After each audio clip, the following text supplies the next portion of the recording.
In today's video, we're going to be covering the entirety of Kotone's playthrough in Persona 3 Portable. I want to give you the full experience.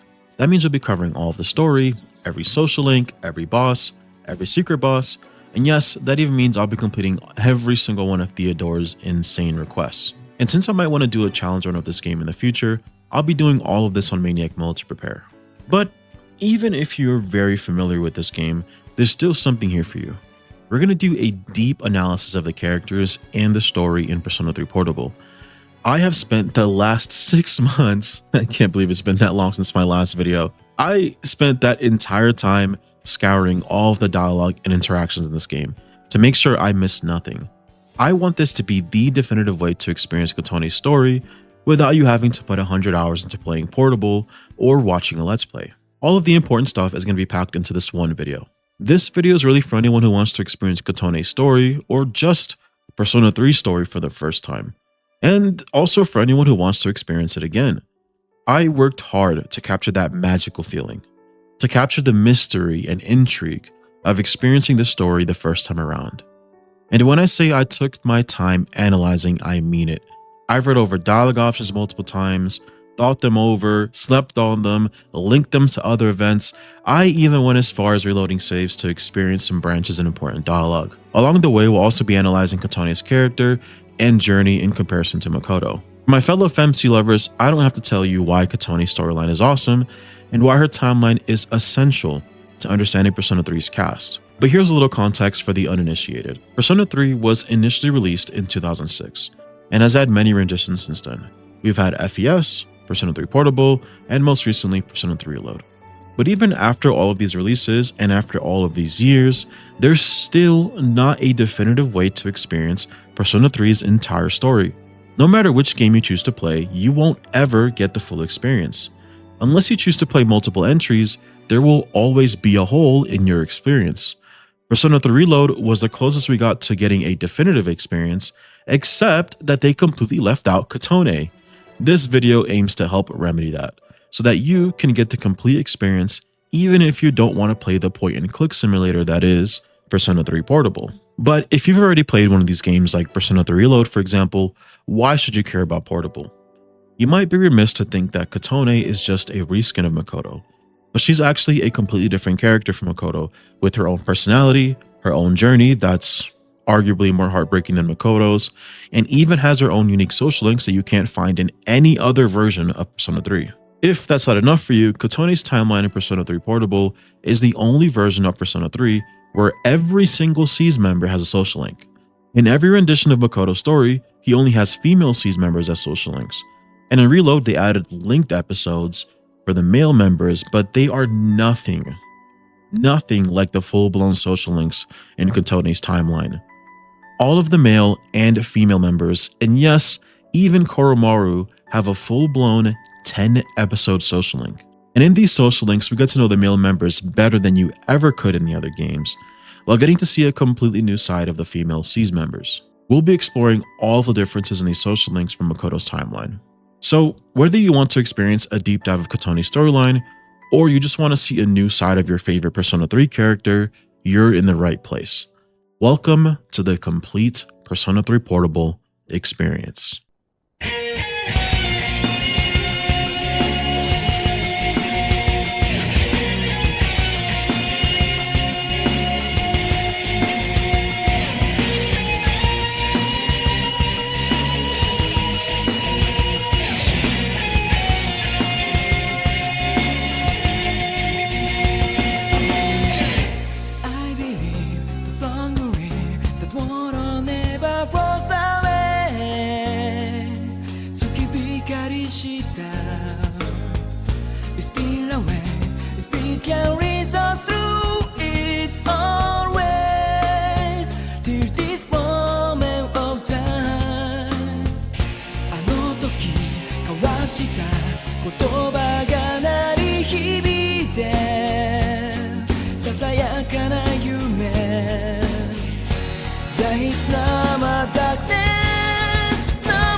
For your first playthrough of Persona 3, I think Portable might be the worst way to experience this game. Not because Portable is a bad game, but because there were some changes that had to be made to be able to put this game onto the PSP. Whether this was due to hardware restrictions or just laziness is up in the air, but Portable lacks a few things that kind of destroys the experience for some people. There were two major changes. One, in every rendition of Persona 3, the original, FES, and Reload, you can explore all of Tatsumi Port in a 3D environment, but that's not the case for Portable. The overworld, specifically just the world outside of Tartarus, has been completely replaced with these 2D pictures that you click on to perform various actions. It definitely takes a bit away from the immersion, and is likely why this is probably the least played version of Persona 3. I personally don't mind it. I've played Reload so much that most of the time I'm not even exploring the overworld. I'm just using my quick menu to get to the most efficient thing to do for that day. So it's really not that big of a difference for me specifically. But this is a big gripe that many people have with this game. The other thing that was completely removed from Portable is cutscenes. I wish I was making this up. Both Persona 3 and FES had full cutscenes, and that was completely taken out of Portable. Mind you, both of those games came out long before Portable did. And I'm also pretty sure other PSP games had cutscenes, so I have no clue why they did this. But I want this to be an experience that is true to the vanilla gameplay, and I also want this to be an entertaining experience. So I decided to install some mods to fix some of the issues this game has. Portable's fanbase is very passionate about the game, and Kotone. Some awesome mods have come out of this, including a complete cutscene project for Portable that you can download and install to be able to experience all of the cutscenes. And on top of that, the cutscenes replace Makoto with Kotone and replaces some other stuff that's unique to her timeline. I've installed it to provide a better viewing experience along with some other minor mods. I'll put a picture of all the mods here. Most of the mods are cosmetic mods that make some minor tweaks to the UI. In Kotone's storyline, some of the UI isn't pink, it's still blue, and it kind of makes it feel like she's just an add-on to Makoto's story.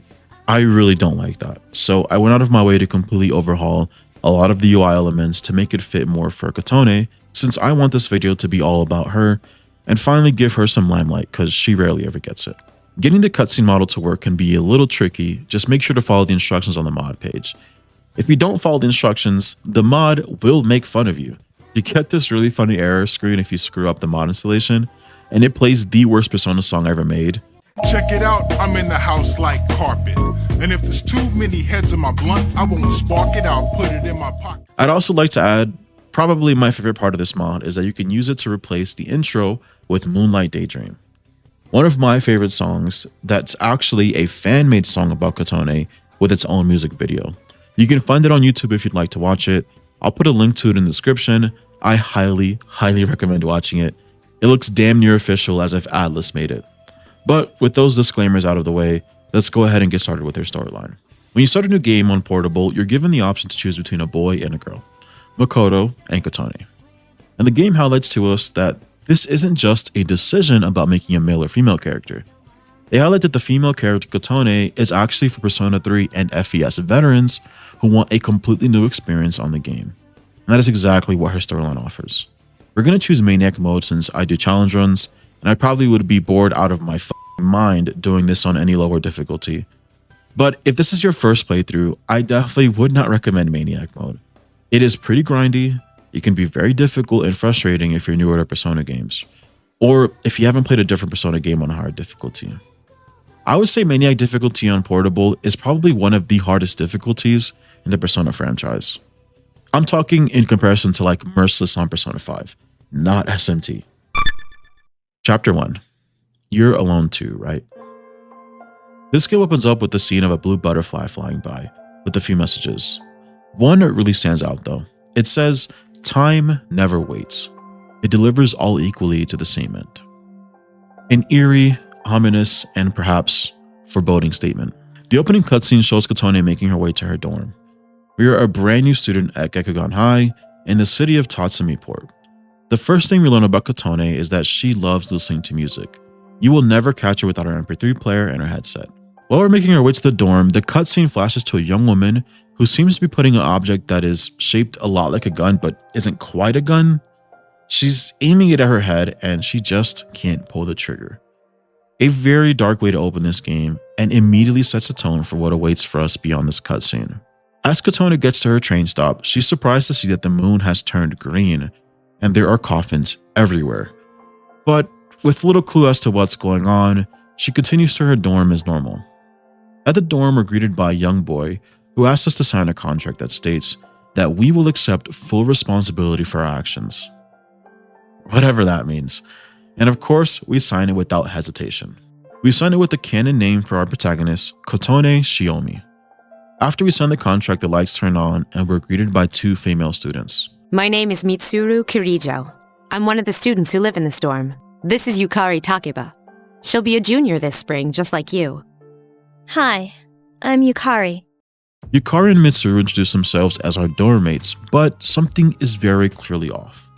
Because after the introductions, we get the option to ask her why Yukari is holding a gun. For Americans, that might not seem too out of place, but guns are heavily regulated and outlawed in Japan.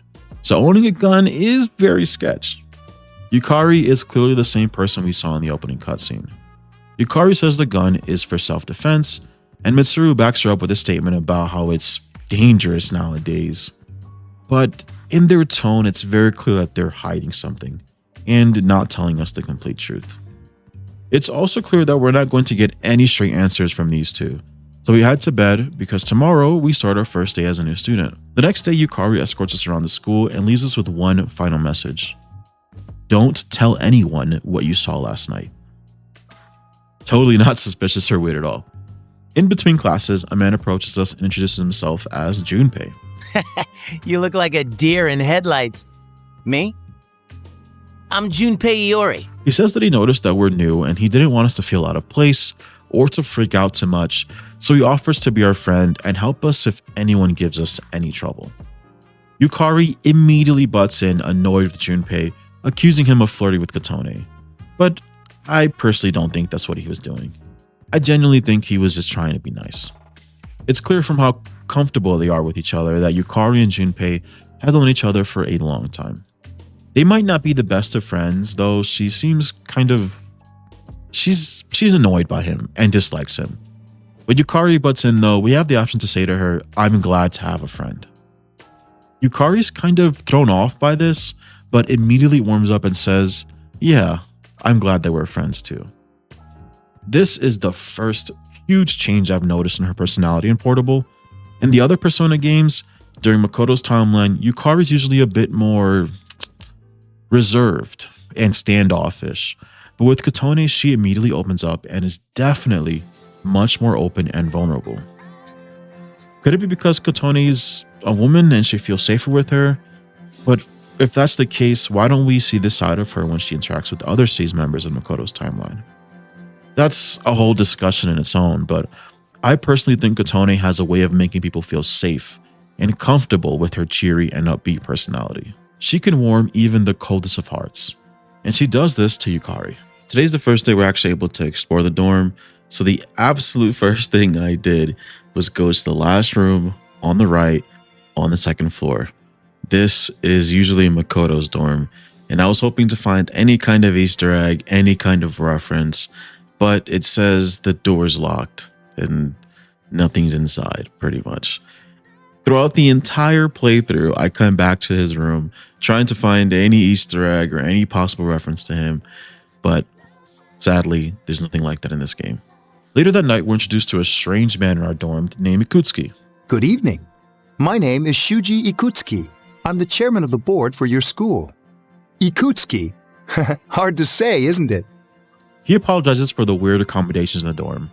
He doesn't really elaborate on this. I'm assuming he means that this is a co-ed dorm and that he will soon move us to a different dorm that isn't co-ed, and he gives us the opportunity to ask him some questions. So we do. We let him know that we saw something odd the other day. Kotone is likely talking about the big-ass green moon and bloody coffins, but Ikutsuki gives us a weird answer, that we were probably just tired and they were imagining things, when he didn't even know what we actually saw, so it's clear that he's also hiding something along with the other students. Aside from being extremely suspicious, Ikutsuki also loves jokes and really bad puns, and some of them don't even make sense. I imagine it must have just been due to a bad translation, but that is his one defining trait. You can always count on him to come up with a terrible, awful pun at the worst times. But back on track. It's weird that everyone here is hiding something, but it only gets weirder from here. The early bird catches the bookworm. Please forgive the bad pun. You'll get used to his lame jokes. As Kotone goes to bed, we get to see Mitsuru and Ikutsuki watching her sleep. Well, maybe it would be more accurate to say it seems like she's being observed. In a scientific way, not a creepy way. It's not clear what they're looking for. It seems like they're looking for something called the potential. And their cryptic and short conversation ends with "the dark hour is soon approaching." Shortly after the full moon turns green, we see a bunch of civilians scream, along with a ton of blood on the floor. And it looks like they turned into coffins. Ikutsuki explains that the dark hour occurs at midnight. In this hour, only certain people can experience it. These people have what Ikutsuki is calling the potential, and everyone else who can't experience the dark hour transmogrify into coffins, and they're oblivious to everything that's happening. Since only people with the potential can experience the dark hour, and since Kotone is sleeping normally and not in a coffin, they are watching her very closely. But as Kotone is sleeping, she's actually in a big blue elevator called the Velvet Room, who is hosted by someone named Igor. He reminds us of the contract we signed and let us know that he's here to help us with our unique power and potential that we have. He's very vague and doesn't give us any more outside of that. The next day we wake up and go to school, and we get to see something you don't really see in Makoto's timeline. Junpei is known for slacking on his studies. He doesn't like to do homework. He doesn't like to prep for tests, and he's constantly complaining about school. And in the other Persona 3 renditions where you play as Makoto, you usually are a bystander, as Yukari bullies Junpei for being bad at school. She gives him a hard time in this game too, but as Kotone, you can actually join in and jump Junpei alongside Yukari. This makes for some really funny interactions throughout this game that we'll highlight as they happen. It seems that Ikutsuki and the others are making a habit of observing Kotone every night. They are still talking about her potential and how it's different from everyone else's. You see, most of the time the potential is unstable at first, and that's not the case for Kotone. But before they could even explore the idea further, a new student to us named Akihiko runs into the dorm wounded, yelling that the dorm is under attack. He is very badly wounded, but he seems to not care too much. It looks like he has an interest in fighting and enjoys the thrill of fighting. He enjoys the thrill of receiving and causing pain. Akihiko! I'm all right. Get ready to be surprised. It'll be here any second. This is no time to joke around. It's one of them, Akihiko? Yukari rushes to Kotone's room and tells her there's no time to explain, but we have to get the hell out of here. And this is where we get to see our first real look at how different Kotone's character is from Makoto. First off, Yukari grabs Kotone by the hand, which doesn't happen with Makoto. It's probably because she feels really comfortable with her and escorts her to the roof that way. Aside from that small detail, Makoto, in contrast, is really apathetic about the situation. It's clear that he's depressed and he doesn't seem to care that the dorm is being attacked. But Kotone is much more expressive and seems shocked about the situation. This isn't to say that she isn't depressed like Makoto, because she definitely is, but it just isn't immediately apparent in the way that she reacts. As Kotone, you're given the ability to say, "What's going on? Is everything okay?" And that might not stand out to you and is totally normal if you don't know Makoto. But this is a huge contrast to how Makoto reacts in the situation. Most of your dialogue options here, and almost everywhere else as Makoto, is either silence or one-word responses. We flee to the roof and we're attacked by some monsters. Yukari pulls out her gun and points it to her head and hesitates to pull the trigger. And ends up getting attacked by the monsters. The other students are watching and immediately want to help them, but Ikutsuki stops them and they just watch. Almost instinctively, Kotone grabs Yukari's gun, points to her head, and...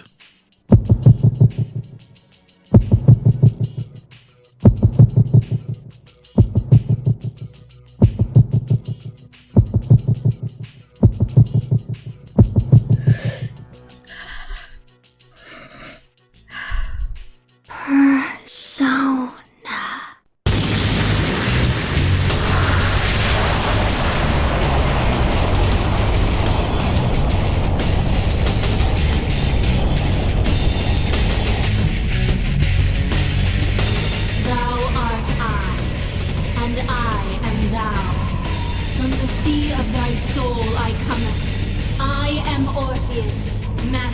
strings. As we suspected.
What on earth was that? Mitsuru and Akihiko are completely blown back by what they've just seen. They have never seen anything like it. But the fight isn't over. We learn that these monsters are called shadows and they attack us, and we finally get introduced to this game's combat. We will go over this game's combat mechanics more in depth later, but for now, all we can do is perform some basic attacks. The sickest thing here though is that the UI is actually a revolver cylinder, an insanely cool detail to fit this game's theme: death. After defeating the shadows, we pass out and awake in the living room. Igor greets us and tells us it's nice to see us again. And now we're starting to get a good idea of what Igor's personality is like. He is very, very polite, welcoming us in every time he sees us and has great manners. He doesn't tend to speak very plainly though. He's extremely cryptic in the way that he talks to us, but it's clear that he's trying to guide and help us. He says Orpheus heeded our call and that he is our persona. He explains that personas are a manifestation of our psyche. A persona is a facet of your personality that surfaces as you react to external stimuli.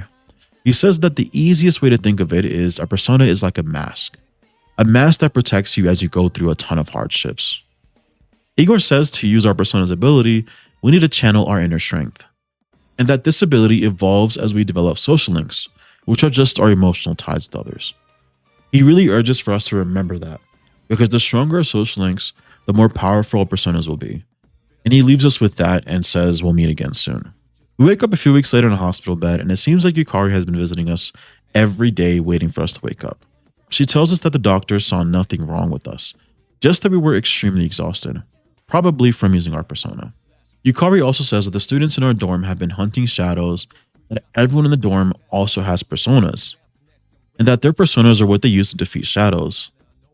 We're finally getting to see why they were being so suspicious and secretive. But immediately after, Yukari says something really odd. She says, "I wanted to tell you that I'm just like you." This completely confuses Katane. Yukari elaborates and says that her dad died in an accident when she was young, that she doesn't really get along with her mom, and then she follows up with, "You're alone too, right?" These words shake Katone to her core, and she tries to keep her composure, but we get to see a little behind her cheery and bubbly mask that she is always wearing. Yukari says that she knows Katone's past already, that it wasn't fair that we don't know hers. She goes on saying that she's at Gekugan High, hoping to find some information on what happened to her father. Supposedly, her father died in some big blast, and she figured if she stayed around long enough that she might find out what really happened to him. Not only do we know now about Yukari's past, we have a pretty good idea about what happened Katone's past now too. Katone's parents died in a car accident 10 years ago, and unfortunately she has had no one and has been dealing with depression ever since. Though it's really hard for others to tell through her cheery and bubbly personality. Her personality, or her mask, makes it easy for others to relate to her. Yukari and countless others, as we'll see later, connect deeply with Katone, but it seems like she never gets to connect deeply with anyone else. I mean, how could she? Her bubbly personality is like a wall that never lets her true self really be seen. But maybe that can change in Gekugan High. Maybe she can really connect with someone, and maybe we can finally see what's really beneath her mask. Later on that night, we return to the dorm and we are officially introduced to Akihiko. How you doing? Akihiko finally debriefed us on what's actually going on here. There is a daily occurrence called the Dark Hour that occurs in between days at midnight. During the Dark Hour, shadows are active and they are dangerous. This group of teenagers at this dorm who are calling themselves C's fight these shadows with the power of their personas. C's is an acronym for Specialized Extracurricular Execution Squad, and officially they are a club as far as their school is concerned. And that's why they're able to have a co-ed dorm and do all these things without anyone knowing. The reason that they have teenagers fighting is because shadows can only be defeated with the power of personas, and not everyone has a persona.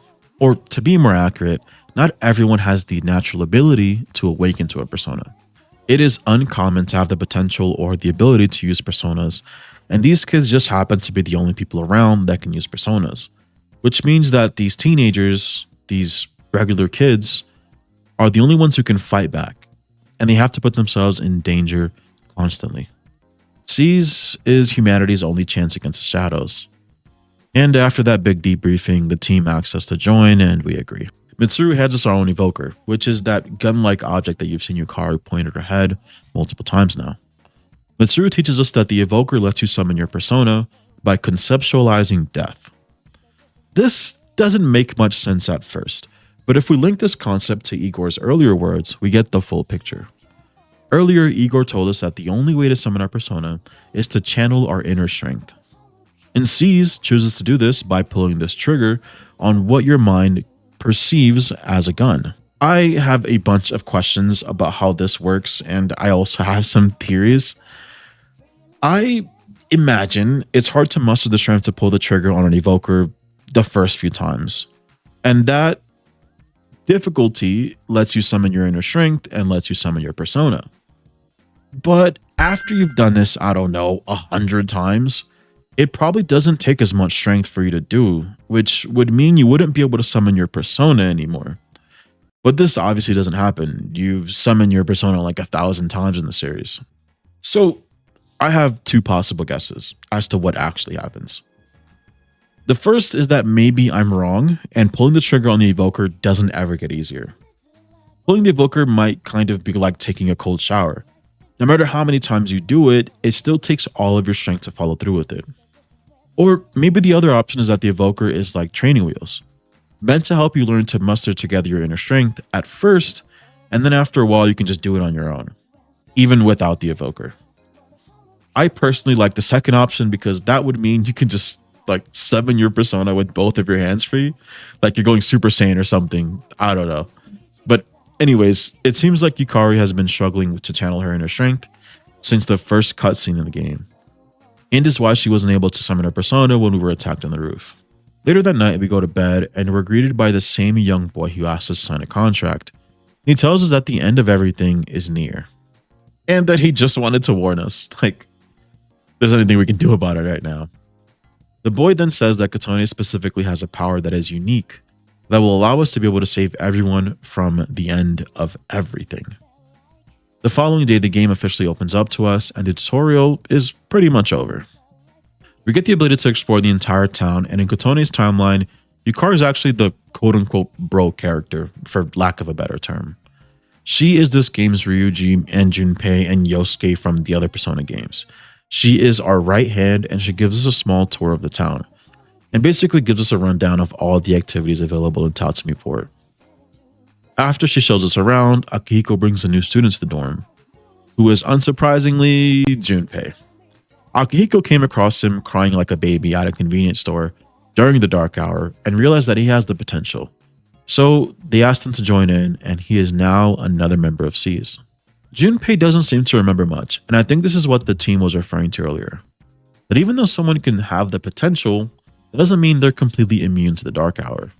Well, at first at least. Those who are new to it are unstable, meaning it's a little difficult for them to experience the dark hour in the beginning. Junpei was sort of experiencing it. He wasn't very clear on what was happening and was kind of out of it.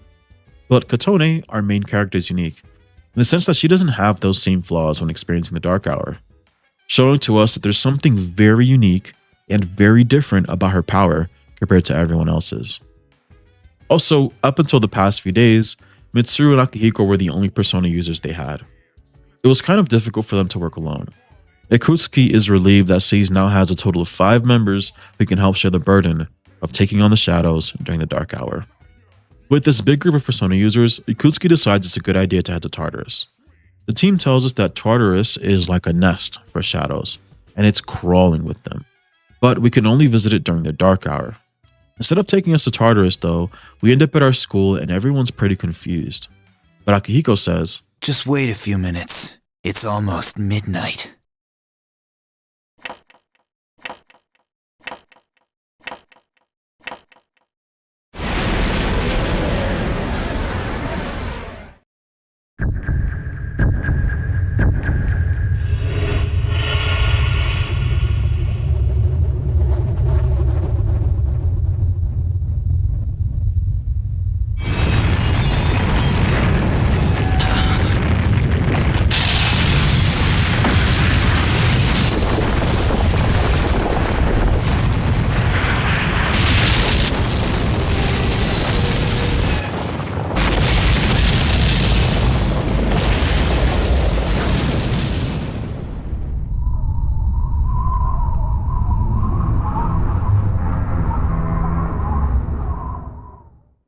yeah, it's revealed that for some reason, our school turns to Tartarus during every single dark hour. This is one of this game's greatest mysteries. Because why Gekugan High? And why does it just so happen that all of the SEES members are Gekugan students? There has to be some reason all of this leads to just some regular high school. And it's so odd because outside of SEES, nothing seems out of the ordinary at Gekugan High. Except for maybe one thing. Yukari somehow believes that she'll find answers about her father's disappearance at Gekugan High. There has to be a link there. But for now, we really don't have any answers. So we walk into Tartarus and it's actually quite beautiful, with the entrance to Tartarus having a giant clock with a long staircase leading up to it. Ikutsuki says that we're going to make our first expedition in Tartarus right now, but Akihiko interrupts. He says that we have to appoint a leader first. Mitsuru is going to be our guide on the outside and Akihiko is injured, so the team settled on Kotone. Wait, hold on, pause. If it was just Mitsuru and Akihiko before and she's the guide, does that mean Akihiko was going in alone into Tartarus the entire time?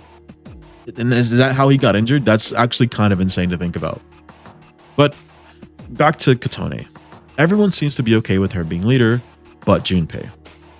He immediately exclaims, "But she's a girl," which is a very silly and dumb reason to be upset about her being leader. But I must point out though that this is quite different than what we experienced in Makoto's timeline, because his dislike for Makoto being leader comes more from a direct place of blatant insecurity and not from sexism. But when you really think about it, sexism and all kinds of prejudice, dumb shit, and bigotry are all deeply rooted in insecurity. So in this game, Junpei's insecurity manifests itself as sexism, and that is pretty consistent across the board. He hides his real feelings behind it consistently. On a lighter note, I do find it hilarious though that throughout the entire game, anytime Junpei brings up Kotone being a girl, he doesn't ever dare follow up with "she's weak because she's a girl." Which is odd, right? Because this is usually a sexist person's favorite bullshit narrative to spew. But my headcanon is that Kotone is so strong that Junpei knows he would look ridiculous if he even remotely suggested that she's weak. Because everyone would look at him crazy and laugh at him. Every member of SEES knows Kotone is strong, obscenely strong, and that none of them even come close to her. They don't come close in mental fortitude or even physical strength. Chapter 2. I kind of envy you. After Junpei's tantrum, it was time to head into Tartarus. But before we could, a blue shining door appears before us. Kotone decides to enter it, and to her surprise, it's the Velvet Room. It's the place she's been seeing in her dreams. Igor greets her and elaborates on the power she has. He says her power is going to help us uncover all of the mysteries of Tartarus, and that her power is like the number 0. It's empty, but at the same time, it holds infinite possibilities. He says unlike the other persona users, we can actually hold multiple personas, and once we've defeated some shadows, we'll be able to see the possibility of the different personas available to us. Igor also says that his real, true purpose will soon be revealed. But for now, he says there is another attendant in the Velvet Room and asks us what kind of person we see. He asks us if we see a male or a female. This determines if we get Elizabeth as our Velvet Room attendant or Theodore. In this case, I chose Theodore since this is the only way we'll be able to experience Theodore's character. And we'll make sure to also go through all of his hangouts so we can get a good idea of who he is and compare him to Elizabeth. I see. Then let's bring him out for a proper introduction. My name is Theodore, but please, feel free to call me Theo. It's a pleasure to meet you. My assistant will aid you as well. Until then, farewell. Kotone comes out of the Velvet Room and the rest of C's is looking at her concerned. They claim Kotone looked like a zombie. It seems that when we enter the Velvet Room, no one else can see the door or what's going on around us. To everyone else, it just kind of looks like Kotone stopped in place and went into a trance. The team shrugs off what they had just seen and continues into Tartarus. Mitsuru explains to us that we have to always have a navigator when going to Tartarus. It is a huge tower that is confusing and is constantly shifting and changing shape. Without a navigator, it's easy to get lost and is why she has to stay on the outside to help us instead of being in there with us in the fight. Once actually in Tartarus, Mitsuru introduces us to combat and shows us all the different options available to us. We can attack with our main weapon and we can use some skills. These skills don't actually belong to us, they are skills our personas learn. We can swap our current persona to change around the skills we can use. We can defend, this reduces damage we take and prevents our individual weaknesses from being targeted. We have items, and lastly, we can change the tactics of our party members. Before Portable, you couldn't control your party members. All of your party members would act on their own, and in this game, we're able to give them either direct commands or keep things the OG way where they act completely on their own. You can also set them to different preferences for how they act, like conserving SP or being more aggressive. As you go through Tartarus, you'll see shadows in the overworld, and you'll want to attack them first before they attack you, so that you can have an advantage in battle. This usually just means you go first. Every attack in this game has a property, either they're a slash attack, a fire attack, an ice attack. You get the idea. All attacks belong to some type of element or physical property, and these elements are key to Persona 3 Portable's combat and all of the other Persona games. You'll want to find out your enemy's weaknesses, and once you find the weakness, you exploit the weakness and use that to win the battle. Also hopefully being mindful of your own weaknesses since they can target them as well. That's the general gameplay loop for how this works. I know this might all be super obvious for those of you who have played Persona games, but there's also something really interesting that I learned during this tutorial that I had never seen anywhere else. And that there's actually an in-game universe reason as to why 1-mores exist and why they work the way they do. So when you get an enemy's weakness, you get a 1-more. This means you can attack again, and once you've knocked down all your enemies, you can do an all-out attack, which is just a special attack where you can do a lot of damage. Obvious, but Mitsuru actually tells us how this mechanic exists in the Persona world. The reason we can perform 1-mores is because hitting an enemy's weakness actually throws them off balance, and is why we can act again. And this is also the reason why you can't trigger a 1-more by attacking the same enemy twice in a row, because you can't make an enemy that's already off balance to off balance again. I thought this was really fascinating and immersive. The 1-more system is the complete foundation of combat in the Persona games, and I have never seen any other game give an actual lore reason as to why this is how combat works in the Persona universe. After finishing our first trip to Tartarus, Junpei and Yukari are extremely tired. Turns out going to Tartarus during the dark hour exhausts you and has a heavy toll on your body. But the more time you spend in the dark hour, the more your body can handle it, and the less fatigued you become and the stronger you become. I'm assuming this is the in-game's reason as to why you can level up and become stronger the more time you spend in Tartarus.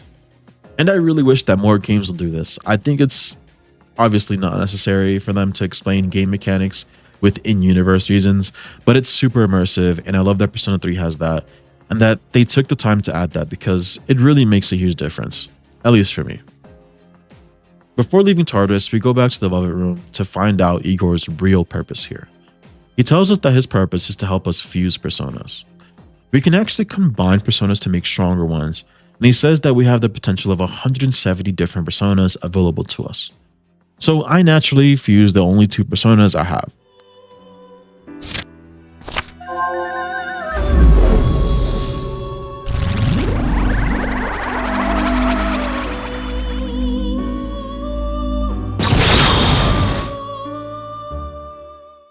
I had no idea how big of a mistake this was, and I will regret it very soon.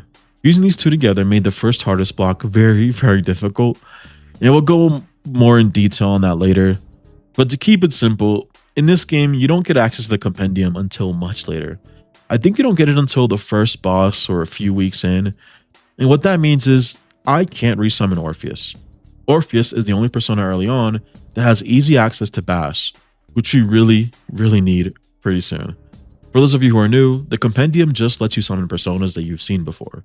So fusing them doesn't really matter because you can just summon them again.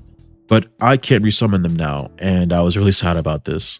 I even texted my boy and you can see how depressed I was. After Tartarus, we officially are able to take part in the persona's gameplay loop. During the day, you can do things like go to the arcade, hang out with friends, go to clubs, things like that. And doing these things will increase your effectiveness in battle during the night when you decide to go to Tartarus and fight shadows. Social links directly increase the strength of your personas because when you fuse personas associated with that same arcana as the social link, the persona you fuse is going to be considerably stronger. There's also some social stats you have to manage: academics, courage, and charm.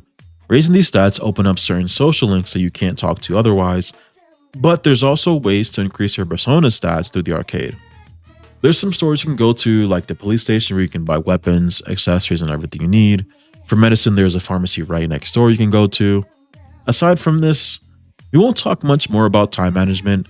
I will be using a 100% guide and following it closely. I typically don't like to use guides like this. I just like to do things on my own, but I want to make sure we cover every single social link and make sure we don't miss any secrets. There are some secret events we can trigger that are easy to miss, and there are theater requests that you will 100% miss if you don't follow a guide. I want to make sure I'm also fighting every secret boss to showcase that. The guide is pretty straightforward. I'll put a link to it in the description, but if you want a quick summary of the guide and you don't want to use it, most of the time, the most efficient thing you can do is use the arcade to increase your social stats and go to the nurse's office whenever you're tired, because you can get a huge boost to your courage. But yeah, here's the first look at what the environment looks like. It's not very appealing. You spend most of your time here basically clicking through the environment and in menus instead of actually exploring. This is where most people turn away from this game. This is definitely the biggest reason this game is less popular, because people would rather walk around the world and be immersed to 3D environments, which you can experience in every single other version of Persona 3.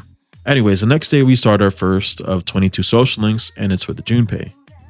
He invites us to eat some ramen. It's good to keep in mind when we're talking about social links that the beginning of social links tend to be more surface level. We're kind of getting to know these characters just like a real relationship, and there isn't much depth to their links until you get into higher levels of a social link. Here, we get to know Junpei a little bit, and I'll go over his character on a surface level, and as we get to know him deeper, we'll reveal what we learn. Right now, Junpei just seems to be really friendly. In just our first hangout, we can clearly see that he's really thoughtful and tends to look out for others, and cares that other people are doing well. But he doesn't really care much for school and responsibilities. He is very worried about Kotone in specific. He says that, and this is a direct quote, that she seems like she's full of energy at school, but that he still worries about her, implying that she might feel different than how she actually acts. I think this is our first, I'd say, window into Kotone's inner feelings. Throughout the game, she's seen as energetic, happy, and cheerful, which is quite odd for someone who's experiencing a great loss like she is. To someone who's on the outside looking in, they might not notice that's not really how she feels, and Junpei is probably the first person to make that connection. It's insane because Junpei isn't really regarded as the smartest in the group or the most emotionally intelligent, but with that one sentence alone, I think he might be the most perceptive, at least when it comes to people he cares about. I think that maybe Yukari also has that same feeling or thought about Kotone, but she doesn't seem like she wants to pry, while Junpei's not afraid to do that at all. And since we're on the topic, I'd like to address this now, because I know that there's some, I'd like to say some discourse about Kotone's character.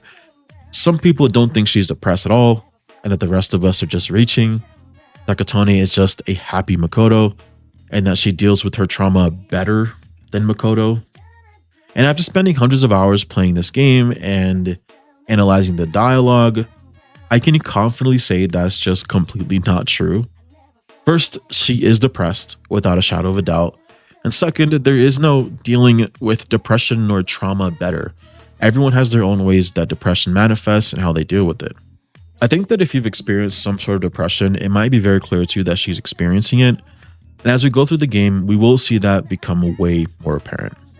I'll make sure to highlight those instances, but as of right now, it's clear that she has a deep sadness. But she prefers to keep a smile and be there for others, and we'll just keep it at that for now. At night, we return to Tartarus and we start progressing through the block. Tartarus has multiple blocks, and you want to, in general, make it to the end of the block before a full moon, because during the full moon, something very special will happen. So I'm trying to make it to the top of the first Tartarus block in one night, but it's quite challenging. I didn't expect it to be this difficult, but it is especially difficult since there's a really big penalty for party members going down in battle. As of right now, we don't have many revival items, and your party members don't resurrect when they die like in the newer Persona games. They stay down unless you have a skill to resurrect them. And if they stay down and you continue through Tartarus without them, you have to go to the entrance to pick them up. The problem with that is that their status will change. In Portable, you can have a great, good, or tired status. If you're tired, you do a lot less damage, you take a lot more damage, and you are much more likely to be crit. In Maniac mode, which is the difficulty that I'm on because I'm a dumbass, if a party member is tired, they're pretty much useless in battle. And it makes it really difficult to make any kind of progress with them. I didn't understand this mechanic early on, but it's important that you do if you decide that you want to play this or any of the older Persona 3 games. Also, one of the best features that these games have that Reload doesn't have is that you can actually command your party to split up and run throughout Tartarus. You can command them to either just fight enemies and gain XP, or you can command them to explore. They collect items for you, and they can even find the stairs to go to the following floor. It's a really cool mechanic and is really useful when you're already at a higher level than most of the enemies in the area and you have to grind, which trust me, you will be doing a lot of in this game. It's also useful if you just want to progress to the top floor really fast. It can be a bit buggy. It's kind of funny sometimes. You'll see the NPCs just run in circles in a room for a while until they pass out. It seems like the AI just kind of fans out in a random direction, and sometimes they get stuck in an infinite loop. But it is a really awesome feature that I wish they would have kept in Reload. After really delving into the combat, a recommendation for anyone who would want to try this game for yourself is if you're going to play on Maniac mode, there's a setting you could change to get more XP. For God's sake, just turn this setting on. I didn't know it existed until I was doing my grind to 99 later on to fight the secret bosses, and it took me an ungodly amount of time to level up and make any progress. This feature is in Persona 4 Golden, but I didn't know they had this feature for this game as well. And just for quality of life, I suggest pretty much everyone, unless you hate yourself, to change that setting in the difficulty to more XP. You can also turn on floor retries. This lets you retry a floor if you die. Otherwise, you have to restart from your last save, which usually means starting from the very bottom of a block and having to redo a ton of floors. Then lastly, there is a game over continue setting, in case you just find that some fights are difficult, or maybe you just want to practice certain mechanics. You can just continue to fight if you die, which I think is not very fun, but you can turn it on in case you need it, or if you just want to experience the story only, for example. I didn't use either of these settings for this run, but I do wish I would have used the floor retries to just save a lot of time, because this run took me forever. And finally, my one last tip for combat: for God's sake, do not fuse any personas that you think you'll need early on. Don't fuse Orpheus, don't fuse anyone that you know has an element that you know you can't get again, because it will be very hard for you to get them again. Or you just may not get them at all for a while. There's a lot of RNG in play to get skills early. This made some of the earlier floors very difficult for me and very grindy. Every few floors, you'll encounter a Tartarus Guardian. They block your progress from moving on. You have to defeat them to progress through Tartarus, and in Portable, these are some of the most difficult fights. I had a lot of trouble with many of the Tartarus Guardians. Let's talk about the first one, the Venus Eagles. I'd say you can probably split the Tartarus Guardians into 3 categories. First category is Tartarus Guardians with a weakness. They are the easier bosses to take on. Once you know their weakness, you can exploit it, just keep spamming, keep your party up, and you can move on through with no problem. Then there's the Guardians that have no weaknesses. These Guardians are much more difficult, and these fights last much longer than the other boss fights. In all honesty, all you can do is just play well. All it is using your buffs and debuffs correctly, healing just the right times to maximize your DPS, and making sure you to use the most effective attacks against them. Which you might be thinking, what am I even talking about? I just said these Guardians don't have weaknesses. What do you mean by most effective attack? Well, weaknesses aren't the only thing to consider in Persona 3 Portable. A lot of the TARDIS guardians in this game have hidden multipliers towards certain elements. They're kind of like a weakness that doesn't trigger a one more. So instead of you seeing like a block or a resist icon show up when you do damage, sometimes your attacks will do very little damage and you won't know why. For example, let's say an enemy has a 0.1 multiplier, which happens more often than you think. Let's say to fire. That means you'll do 10% of the damage you'll do with fire attacks towards them, but it won't be indicated in game.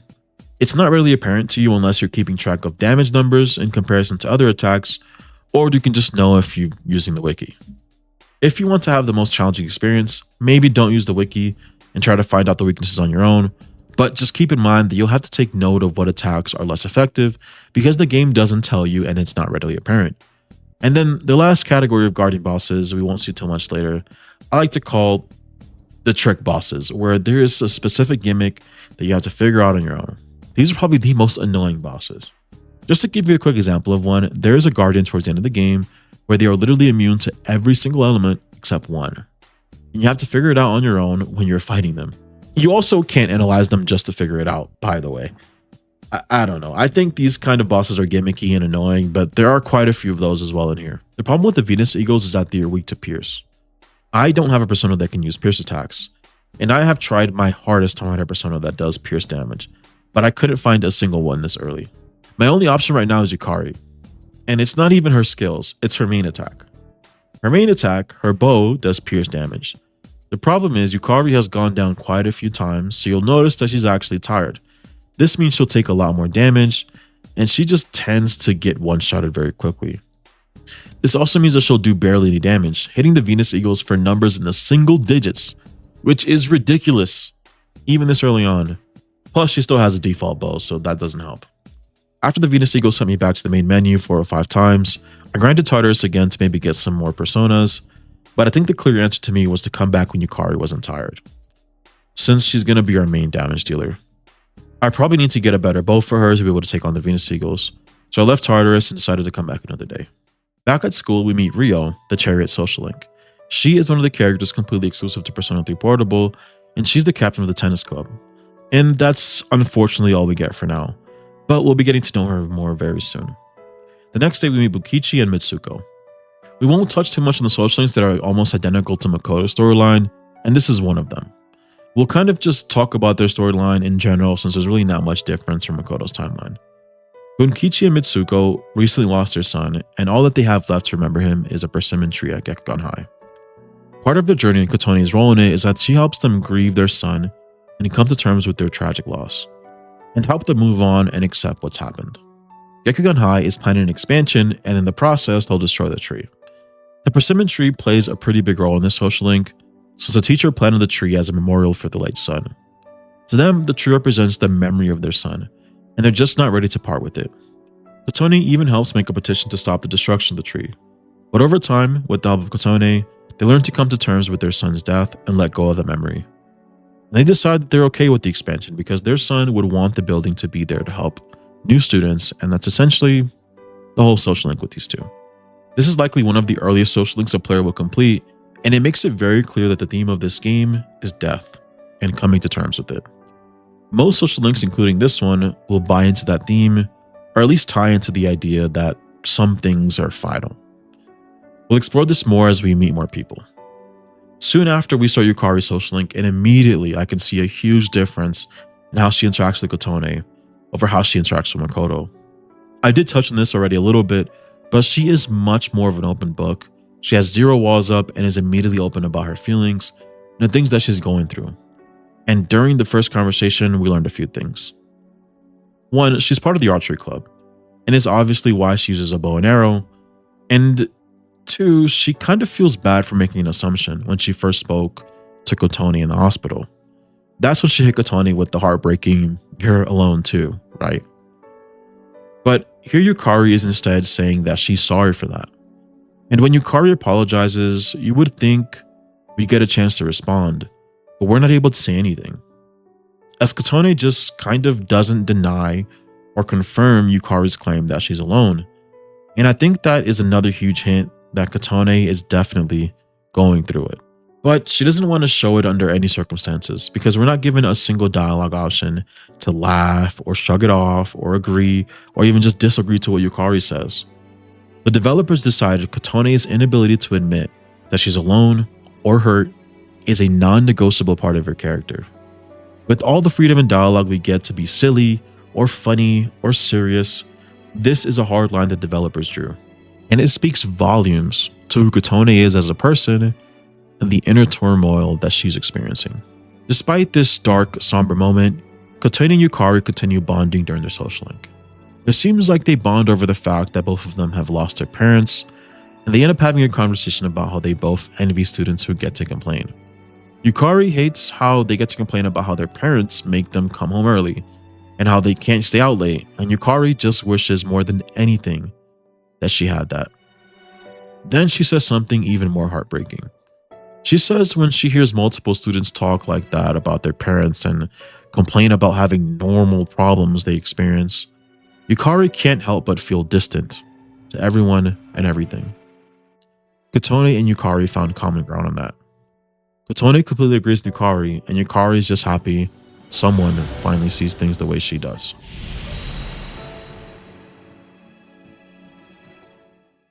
April 30th, we unlock Theodore's requests. These quests are small, and the best way to describe them is they are menial tasks you can complete. They're completely optional, but I'm choosing to complete all of them to just kind of get the whole experience and give you an idea of what it's like to do this.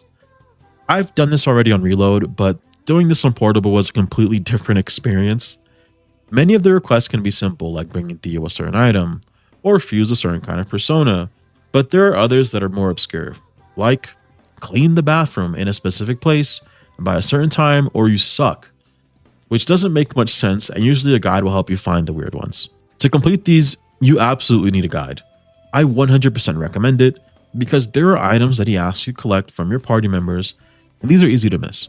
You can only grab them from certain party members on a specific day, and only on that day. You have a single day to get that item from them, and if you don't get it that day, you're locked out and you can't complete the request. Missing a request isn't that big of a deal. You'll want to complete as many of these as you can because when you complete a certain number of requests, you'll be able to go on a date with Theodore. These are just like social links, except you're taking Theodore out to explore the world and taking him wherever he wants to go.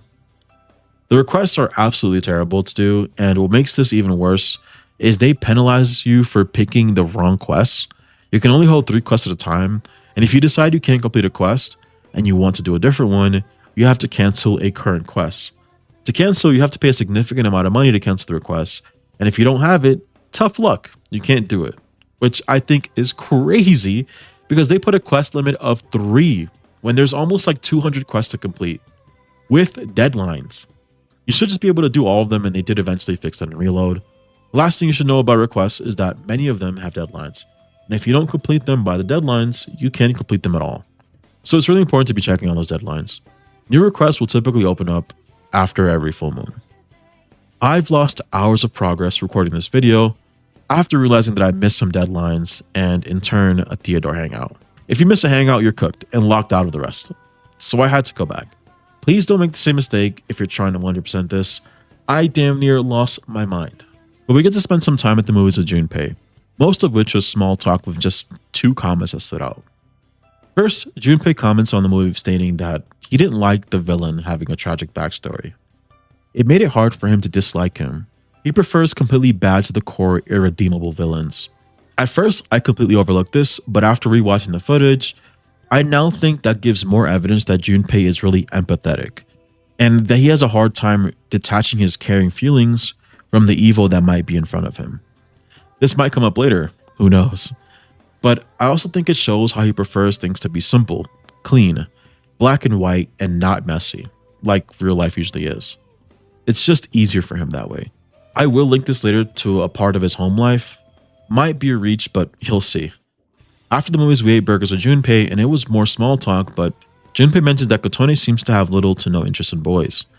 She doesn't seem to pursue romantic partners or crushes, which Kotone just kind of silently agrees with.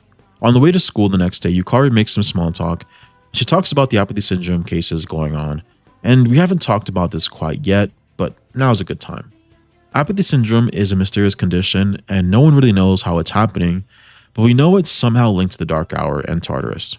Apathy syndrome puts students and adults alike around Gekugan High and Tatsumi Port into a catatonic state where they can't move, and they're just kind of making noises similar to a zombie. A big reason as to why we're trying to stop the Dark Hour is to help these people with the apathy syndrome. You can see them in the overworld, and here's an example of what they look like. They look kind of scary, and as things get worse, we get to see more and more of them around the entire city. The mysterious boy who made us sign the contract appears in our room again, and he makes a habit of doing this. This time he came with the warning that in a week, the full moon will come. He speaks vaguely and in riddles, but he was clear when he said we need to be prepared. So whatever is happening on the full moon can't be good. The next day is Sunday, which is TV shopping day, and we get to meet Tanaka. Well, not officially meet him, but he is this game and every game's sleazeball. He only cares about money. He runs a TV show with special items you can buy and that are only available on Sundays. It's a good idea to check on your TV every Sunday if you want to get some exclusive items. A lot of these items are very helpful and typically relevant to upcoming events and fights. For example, if a boss is coming up that has a lot of charm attacks, Tanaka the Sunday before might be selling some discharms to help you dispel the charm. Try not to think about it too hard. Either it's just a coincidence that he always knows what you need, or Tanaka's omniscient. Don't think about it. It's a good idea to check in every Sunday and buy what he has if you have the money for it. With the mysterious spore warning us about something bad happening on the full moon, we head back to Tartarus and try to take on the Venus Eagles again. This time it goes a lot better. We have better equipment and nobody in the party is tired, so we were able to take out the Venus Eagles pretty easily. It's crazy how much of an impact being tired has on the party, because Yukari is doing way more damage than she was doing before, and she's not getting one-tapped anymore. I learned quick that a big part of this game is managing your tiredness and making sure to keep an eye on that. The best way to not get your party members tired is to not let them go down. I know it sounds like terrible advice, like yeah, just don't die, but you might want to play more defensive than you do in the other Persona games. There is a much bigger penalty for going down in Portable, and if you want them to recover from the tired status, you can come back another day, or you can buy Yon Be Gone. These are sold at school, but only on Saturdays, and they have a limited stock each time. So you'll want to buy as many as you can and stock up on these for the endgame. You shouldn't need too many of them early on. It's better to save them for later on when things get more difficult, but for the most part, you want to try to go to Tartarus as little as you can if you want to experience everything this game has to offer, so that you can use your time more efficiently on other things. But even with not being tired and having better equipment, this game is still pretty difficult on Maniac difficulty. I have a lot of experience playing Persona games, and I was getting completely worked. I mean, I was dying to random shadows in the middle of blocks, and it got pretty bad. I got so frustrated and had to take some breaks, so seriously, if you just want to have a chill experience, maybe don't play on Maniac mode. It is a lot more difficult than I was expecting, but after a lot of dying and suffering, we did eventually get to the top of this Tartarus block. Later that week, we hang out with Junpei at a coffee shop and talk about our favorite drinks, but he does ask if Kotone is interested in anyone again, and offers to be our wingman. Junpei suggests that maybe Akihiko is a good choice. We have the option to express feelings about Akihiko or just talk about him as a friend. So does that mean Akihiko is potentially Kotone's canon love interest? Probably not. There isn't usually a concrete answer for this in Persona games, but it's not going to stop me from gathering evidence to find the answer. I personally think Akihiko is the second best option for who Kotone's love interest really is, and we'll explore this more as the topic comes up. The next day, our teacher, Miss Toriyomi, forces us to join a committee. We can either join the school health committee or the library committee. School health sounds terrible, and books are cool, so we chose the library. So we head to the library for our first club meeting, and no one is there to grade us except for one student. She introduces herself as Sayori Hasegawa, the Hermit Arcana, another character exclusive to Portable. She seems very kind. She says that we shouldn't think that the rest of the committee doesn't want to welcome us, it's just that they're super busy. This sounds like a whole lot of cap to me, but I think Sayori is just trying to make us feel better. Sayori is a student who is older than us, but is our junior, so she asks us to not be so formal with her. It turns out that she studied abroad and took a break from school. She teaches us the ins and outs of being in the committee before we head home. At the dorm, everyone's on edge. It's a day before the full moon and it's quiet, really quiet. When the full moon actually comes, Mitsuru is working tirelessly to scan for shadows, but her persona just isn't up for it. Her persona's recon abilities are limited and she can't detect much. But she's still trying to push herself after discovering Kotone can use multiple personas. And her efforts are rewarded because she finds a huge shadow, bigger than anything we've fought before. Mitsuru sends Kotone, Junpei, and Yukari to investigate, and appoints Kotone as leader again. Junpei immediately interjects and says, "How come I'm the only guy in the group, but I'm still not leader?" Mitsuru immediately shuts that shit down. I know you can do this. Guess it's pretty much decided that you're our leader, huh? Even when I'm the only guy in the group. Whether one is a man or a woman doesn't factor into it. The responsibility falls to those who have the gift. And let me add, if you ever say or do anything to condescend to her because she's a woman. Oh, no. It's not like I look down on her or anything. Mitsuru gave him one free one earlier, but turns out she does not play about that shit. The team heads out to take on the Shadow. It's located on the monorail, and we'll have to walk across train tracks to get there.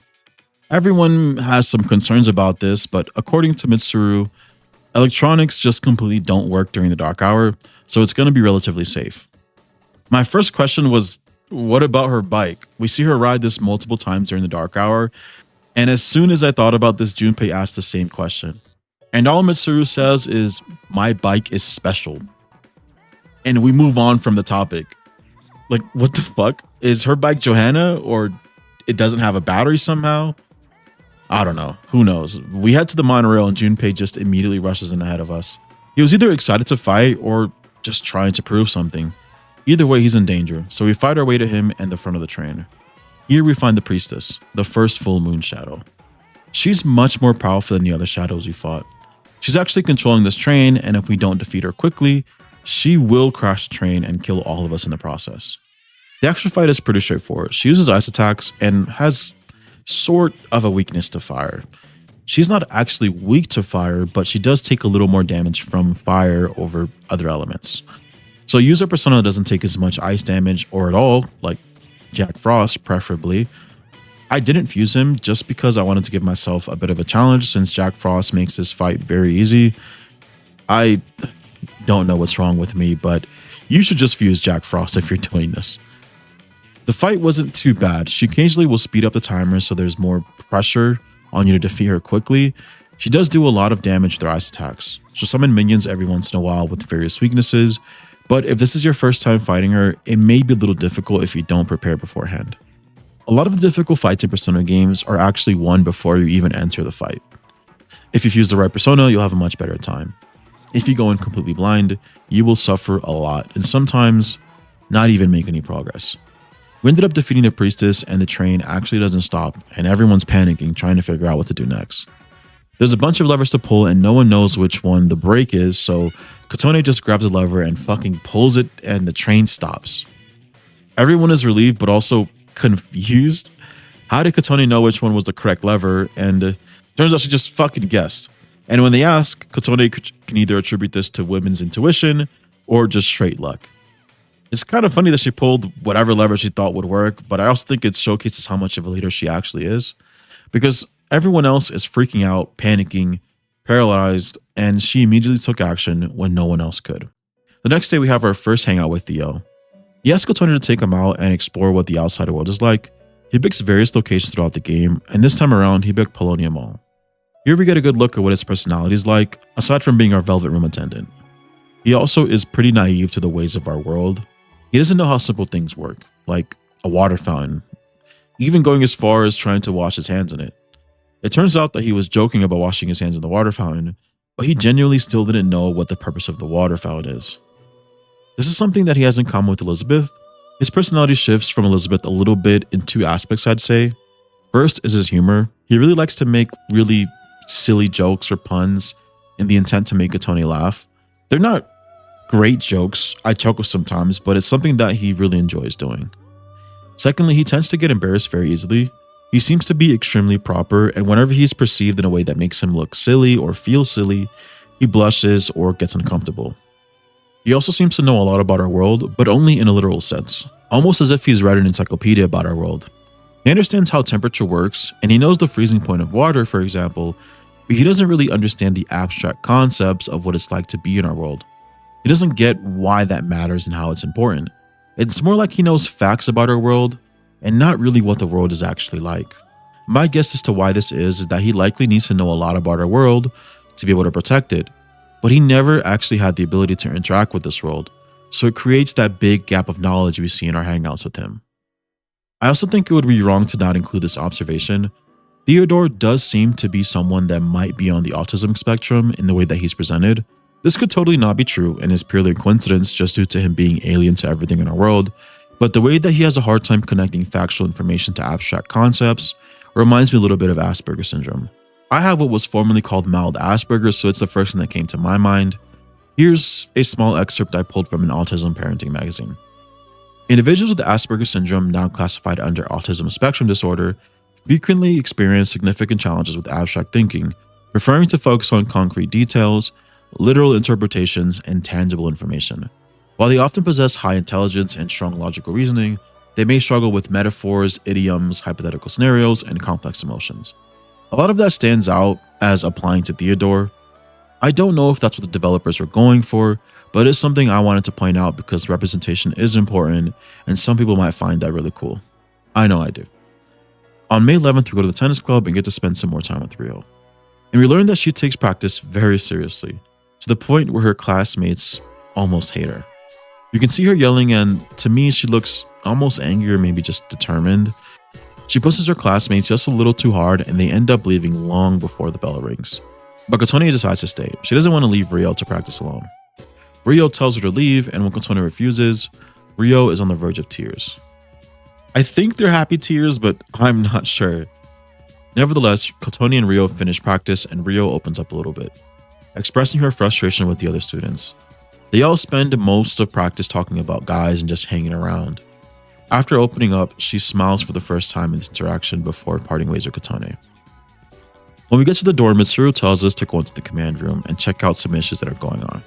And it turns out that there's nothing wrong with the command room, there's just some recordings of our fellow dorm mates that you can watch of them just doing silly stuff. This time around, we get to see Ikutsuki practicing his puns, and he's presumably is going to use them later. You can check into the command room every once in a while when Mitsuru brings it up to watch a new recording. The following morning, we go to a flower shop with Yukari, and the conversation gets weirdly deep. Yukari and Kotone are just talking about their favorite flowers, when Yukari mentioned that she actually used to hate flowers. They reminded her of her mother and her home, but lately that's changed and she doesn't really know why. I think it's fair to assume that it's her newfound friendship with Kotone. This builds heavily on our theory that Kotone has a way of opening people's hearts, whose normally would stay shut, like Yukari's. The next day, we go out to eat ramen with Junpei like we usually do, and it turns sideways very quickly. While deciding where to go, a drunk man approaches us and Junpei gets visibly very upset and very serious. We never really see Junpei like this, so it's kind of alarming. We head out and leave to the ramen shop, and Junpei gives a sigh of relief and says, Kotone should never have to deal with a drunk like that. And Junpei is acting, really protective and looks genuinely concerned, even if it comes off a little sexist, because he says, "You're a girl, you should never have to deal with that." But Junpei was disgusted by the drunk and says he hates to see drunks like that. Then he says words that straight up just pierced my heart the first time I read it. Junpei says, verbatim, "You don't have any parents, right? I don't want to sound like an ass, but I kind of envy you. There have to be some parents that their kids will be better off without." You can reply a number of ways. I chose to reply with "not true," which is kind of insane to say, but it is what gives you the most points, and I'm trying to 100% this game. Junpei just replies with, "Oh, you must have good parents then." I was left speechless. This is legitimately just heartbreaking to hear. When he said this, I immediately paused the game and just kind of started connecting the dots in the way that he acts and what's happened to him. We'll dive deeper into that. Let's just finish hearing what he has to say first. He says that his dad drinks a lot. He would sit on his own every single day and drink himself to oblivion. And when he got drunk, he would get violent and get upset over what Junpei calls the stupidest stuff. Junpei says that when he was a kid, mind you, he's still a kid, I'm assuming he means when he was much smaller. When he acted up, he would get beat and it would really hurt. But he says that with time, his dad lost his strength, got weaker, and Junpei wouldn't even notice. making it clear that the abuse is still going on, and Junpei has been dealing with it so long that he's almost numb to it. As soon as he lets that sentence out, he doesn't give Kotone a chance to reply, and immediately belts out with, "Let's have some fun and not talk about this." He's trying to move on. He doesn't want his problems to be a topic of conversation. If I'm remembering correctly, this is one of the only few times that Junpei really opens up about what's going on with him in his own life. And I think that speaks volumes to who he is. He's similar to Kotone in the sense that he wants others to be uplifted. He wants others to be happy. He doesn't want people to ever have to worry about him. And if it wasn't for the purpose of, showing the plot to us, I don't think Junpei would ever be the kind of person to just start unloading his problems onto other people. This is a sign of strength to many people, being able to bear your cross without bothering other people. But I think this also comes a lot from not being able to either, one, trust other people, or two, feeling that you're not worthy enough for someone else to care about your problems. You think your suffering is not as important as other people's suffering, and that is something that you can easily learn from being in an abusive household. Or in Kotone's case, something you can learn from dealing with things on your own for a very long time. To me, now it immediately makes sense why Junpei is always looking out for others. When he first meets Kotone, the first thing he says is he wants to make sure she feels safe. That nobody's giving her issues, he wants to make her feel welcomed. And it genuinely came from a place of friendship. Yukari claims he's trying to get with her, but it's made clear again and again over time that it's not the case. He's not trying to get together with Kotone or hit on her or anything like that. He genuinely is just looking out for the new kid. Apart from his kindness just being a part of his good nature, it does probably come from the fact that he suffered a lot as a child, and he doesn't want anyone else to suffer like he is. Mind you, he's still a kid and he's still being abused by his father, though he still wakes up every day, laughs, jokes around, and tries to make everyone around him feel happy. His home life is probably something he struggles with every single day, but he chooses to show up and try to be the most positive version of himself that he can possibly be. It is really, really too easy to take all that pain you endure, turn it into anger, and pay it forward to others. But Junpei chooses love over hate every time. I guess it's something we can all learn from him.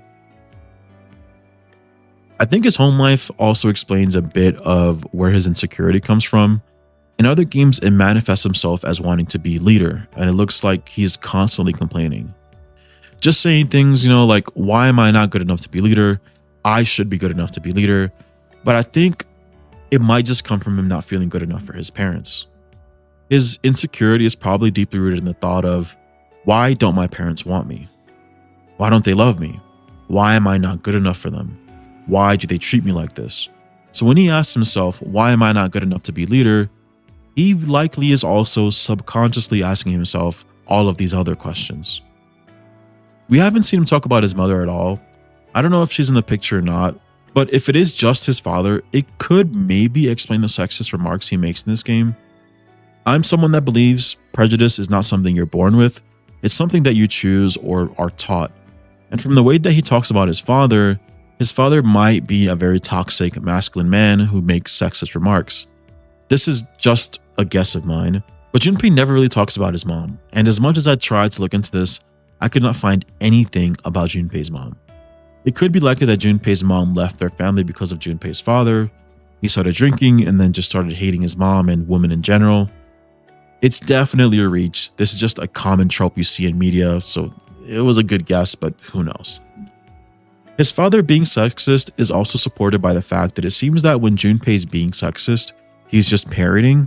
It seems like he says sexist remarks and doesn't even know what he means by it. He could just be repeating what he hears at home. Like when he was talking about Kotone being a girl and how she shouldn't be leader, Mitsuru immediately confronted him. He backed up and said, "Oh, no, I'm not trying to say that she's weak or anything. That's definitely not what I'm trying to imply." You can see this a few ways. You can see this as him either backtracking once he's confronted, or he could genuinely mean that he might not actually think that she's weak. He's just repeating what he's probably heard at home. Again, this is all just speculation.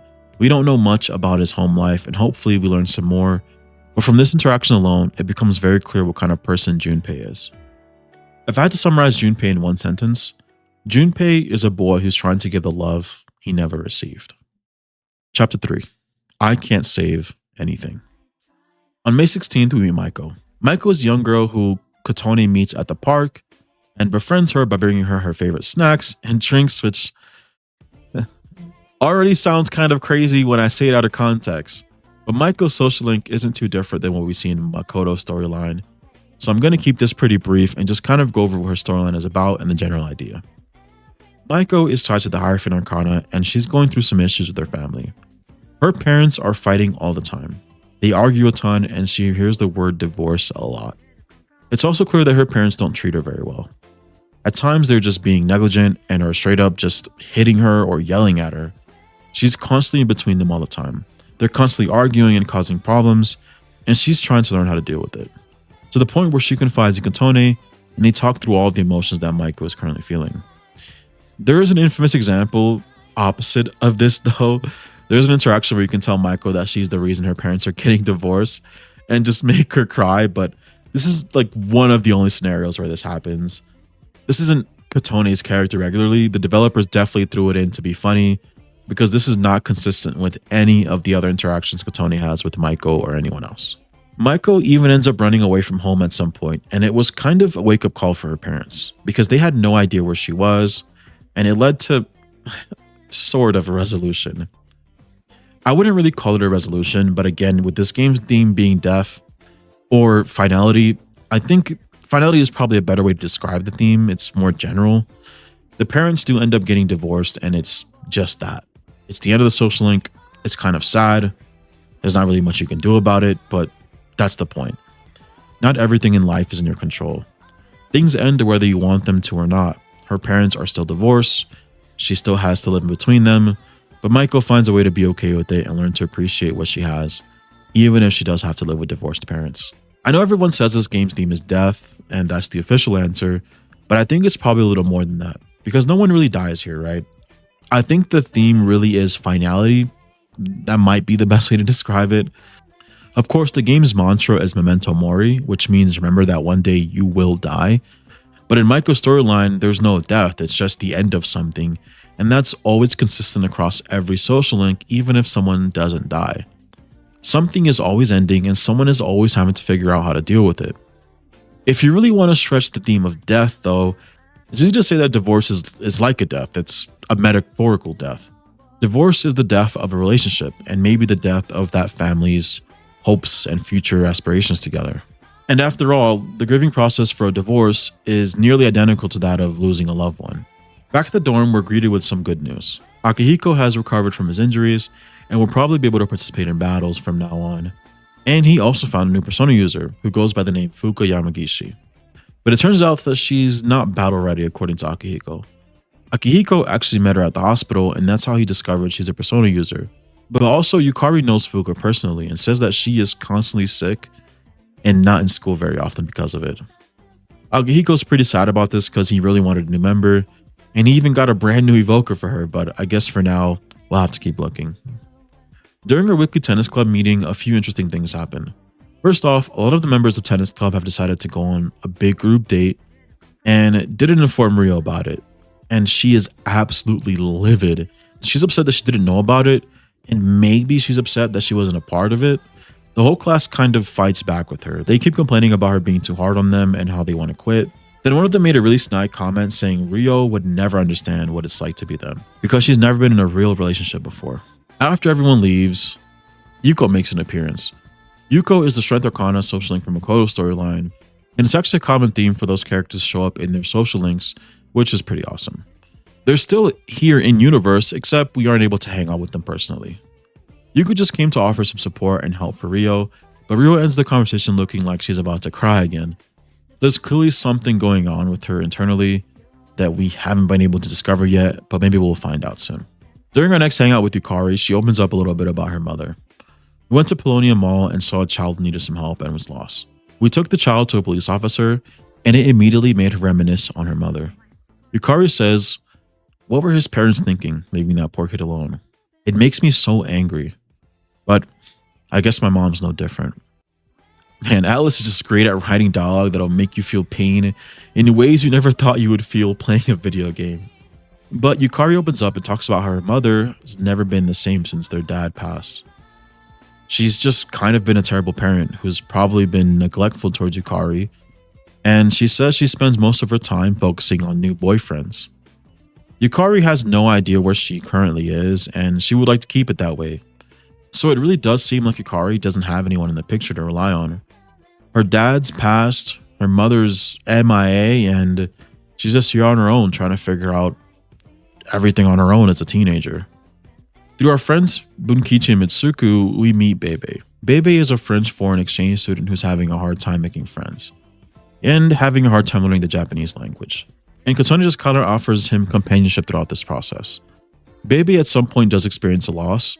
His aunt passes away, and she's the entire reason that he's able to study in Japan, which causes a big problem for him because that means he would have to return to France. His uncle is demanding it, actually. And Bebe's response to this was to make the most beautiful kimono he could think of, and maybe that would convince his uncle to allow him to stay. And it works. He does convince his uncle, but he decides that he wants to move back to France anyways, just to support him during the grieving process. Aside from that, there are some very slight differences in Portable than in the other games. In Kotone's timeline, you actually spend your time with Bebe making gifts that you can give to other male members in the group if you want to. Also, early on in the social link, Bebe asks the protagonist how to say farewell. And since his Japanese is new, you have the option to mess with him and tell him a different word, and he'll consistently use that throughout the entire game. If you choose the word ashitemasu, which means I love you, he will say that to you every time he says farewell. And at the end of his social link, he'll leave you a note, and he'll reveal to you that he knew ashitemasu means I love you the entire time, and that you didn't trick him into it. Baby then says he loves Kotone and will always love Kotone. I'm not sure if we should take this literal or not. I think it's a platonic love just because Bebe seems like he's very friendly with Kotone, and he's also very passionate when he speaks. So his love could genuinely just be a platonic love. He's so passionate that, for example, instead of saying his aunt died, he says that the angels took her. This is such an extravagant way to say someone's passed. Bebe's social link is an interesting one because it doesn't really seem to fit the cookie cutter mold of someone grieving something like the other social links. He does grieve his aunt, but it doesn't seem to play as big as a role as it does in the other storylines like Maiko and Bukichi and Mitsuku, for example. So I'm not sure exactly where it fits into it. It seems like he's more distraught about the fact that he can't stay in Japan and has to leave.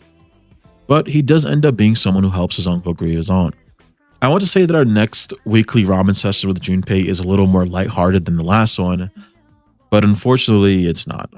We're not talking about his home life or anything like that, but Junpei clearly has something he wants to tell Kotone. He starts off with being super generous, telling her that she can get whatever she wants on her ramen, that this time he'll cover it, and Kotone immediately is kind of thrown off by this. And it's because Junpei has to break some bad news for her. Junpei hesitates, takes a deep breath, and really doesn't want to speak. But he eventually lets it out and says, apparently there are pictures of Kotone going around the school. The people who did it took pictures of Kotone in her gym clothes. He says other girls were in the picture too, but Kotone's in the middle, so she seems to be the one they were targeting. And naturally, Kotone asks Junpei how he even knows about this. Some kid in class had him the picture asking if this is the girl in his dorm, and Junpei immediately took it from him, got rid of the picture, but he says that there's probably more. The original picture is still out there. Junpei shows his concern for Kotone and tells her to be careful out there, and it seems like at the end of the conversation, he started thinking and maybe like he's planning to do something about it. When I first saw this conversation, I was creeped out. I was not ready for this game to touch on topics like that. I know Persona 3 already touches on a bunch of dark and grim topics, but this was not something I was expecting. It is scary to think this is probably just a common occurrence and happens to many people around the world, though it probably happens to women more often than not. Not that it doesn't happen to men a ton too. But I do really like that Atlus has taken the time to add some struggles a female protagonist would encounter more often than a male protagonist. It really makes Kotone feel like her own character and not just a reskin of Makoto. It really makes her story come to life. It feels like she has her own issues, her own problems, her own personality, and I think that's just amazing. But what's happening is not amazing, and hopefully they can catch whoever's behind those photos. The next day we meet Hidetoshi Odagiri, the Emperor Kana. And I wish there was more to say about the social link. I don't really like him. I hated him in Reload, I hate him in this game. I don't see much of a difference in his personality and his storyline. There's not much to learn, but basically he's on the student council. He's kind of an asshole. He's over the top with his discipline. He's just kind of, what's the word? Cold, strict, serious, harsh, ruthless, conceited, all of the fucking above. He's driven by what he thinks is justice, and the whole school has negative opinions about him, and they're all pretty much true. It gets to a point where he's out of control, and a teacher threatens to strip Hidetoshi of his position on the student council, and it's a wake-up call for him. He redeems himself and changes a little bit, but in my eyes, it doesn't seem like he's changed much, and it felt like the social link was a complete waste of time. But if you feel differently, I really do want to hear what you think about this. I'm sure there's something I missed because I just kind of zoned out and tried my absolute hardest to actively partake in this social link, even though it was very difficult to do so. The next social link, though, is completely opposite. On June 1st, we finally get to the star social link, Akihiko Sanada. Unlike every other social link in every Persona game ever, Akihiko is never the one to reach out to you and tell you that he wants to hang out. You have to go to him every time. During lunch sessions, you'll have, Ryo and Junpei and Yukari come up to you and be like, hey, are you free tonight? Let's hang out. And with Akihiko, it's the opposite, which I find hilarious. To be able to even hang out with him or accept a lunch request, you're always the one walking up to him asking him if he's free. It's really funny to me, but it makes sense because he's every girl's dream at Gekugan High. He's very popular, they consider him to be very attractive, he's a boxer, and a lot of people swoon over Akihiko. So if you want to spend time with him, you're the one that has to go to him first and ask him if he wants to go out. In fact, for you to even be able to start his social link, you have to be able to survive his fans. In the game's words, you have to be able to deflect the glares of his fans with your overwhelming charm. Akihiko is definitely one of my favorite characters in the series, so let's talk about him a little bit. We don't get to know him that well with this first social link. We just go out with him, eat some ramen, he orders 2 large specials, and nothing of note really happens. And we've been getting to know him the past few months or so that we've been in the dorm. His personality has been shown here and there, but it made more sense to put it in one place to talk about it all at once. So first off, Akihiko's a senior. Everyone looks up to him. Girls like him, guys want to be like him, and he doesn't seem to care much about that, interestingly enough. Most times, popular students care about being popular. He doesn't really care much for attention. I think he actually prefers not to have it. He's constantly just turning down invitations out for dates and parties. He instead decides to commit his time into his training. He's a boxer, and athleticism is important to him. He spends most of his time thinking about boxing, protein, and working out. He enjoys the thrill of the fight. This is really demonstrated in Portable and in the older Persona 3 games. I think his voice actor is really what sells it for me. His voice actor is Liam O'Brien. One, he's amazing. He voices Gaara if you've seen Naruto, or more recently a big example is Doctor Strange from Marvel Rivals. Akihiko's voice in the older games seemed more aggressive to me. It might not be the right word, but it's the best way I could describe it. His new voice actor in Reload gives him a completely different vibe. For example, when he's introduced to us in Portable, when Cease talks about a fight, Akihiko kind of gets this devilish smirk. You could almost hear it through his voice that he enjoys fighting, but almost in a way that he likes inflicting pain on a shadow, sort of a little sadistic. I don't know if that's the intention, but that's the vibe I got from this voice actor's performance in this version of Akihiko. Akihiko! I'm alright. Get ready to be surprised. It'll be here any second. This is no time to joke around. It's one of them, Akihiko? I'm alright. Get ready to be surprised. It'll be here any second. This is no time to joke around. Is it one of them, Sanada-kun? Yeah, but not an ordinary one. In Reload, he just kind of seems like someone who's excited to work out. He's excited to be athletic and push the limits of his body. Where here, it seems like he really enjoys fighting more than anything else, if that makes sense. Aside from all that, I think the only other big defining trait that we know of him currently is that he's really aloof. He seems to kind of be oblivious to a lot of things like girls hitting on him or other, regular social hints that get thrown out there. They just go over his head. It seems he's always focused on something, either 1, becoming a better athlete, or 2, taking on shadows. His character is a bit more complex than that, and as we get to hang out with him, we'll get to see more of the intricacies of who he is and why he does what he does. I would say that Akihiko's walls are similar to how Yukari's walls are in Makoto's storyline. Yukari takes a very long time to open up and be comfortable with the protagonist, and I kind of see the same trend with Akihiko in this game. We hang out with Junpei later on in the week, and Kenji shows up out of nowhere asking for a picture with Kotone. He claims that his sister is asking for pictures from his school, and that he only has pictures with guys, and for some reason he needs a picture of a girl. Junpei and Kotone completely find this suspicious and accuse him of being the peeping creep who's taking pictures of Kotone. Kenji immediately defends himself, saying, it's not me, I'm not like that. I don't do stuff like that. And then Junpei says, oh, right, yeah, you're into older women, I forgot. Bruh. Oh my god, dude.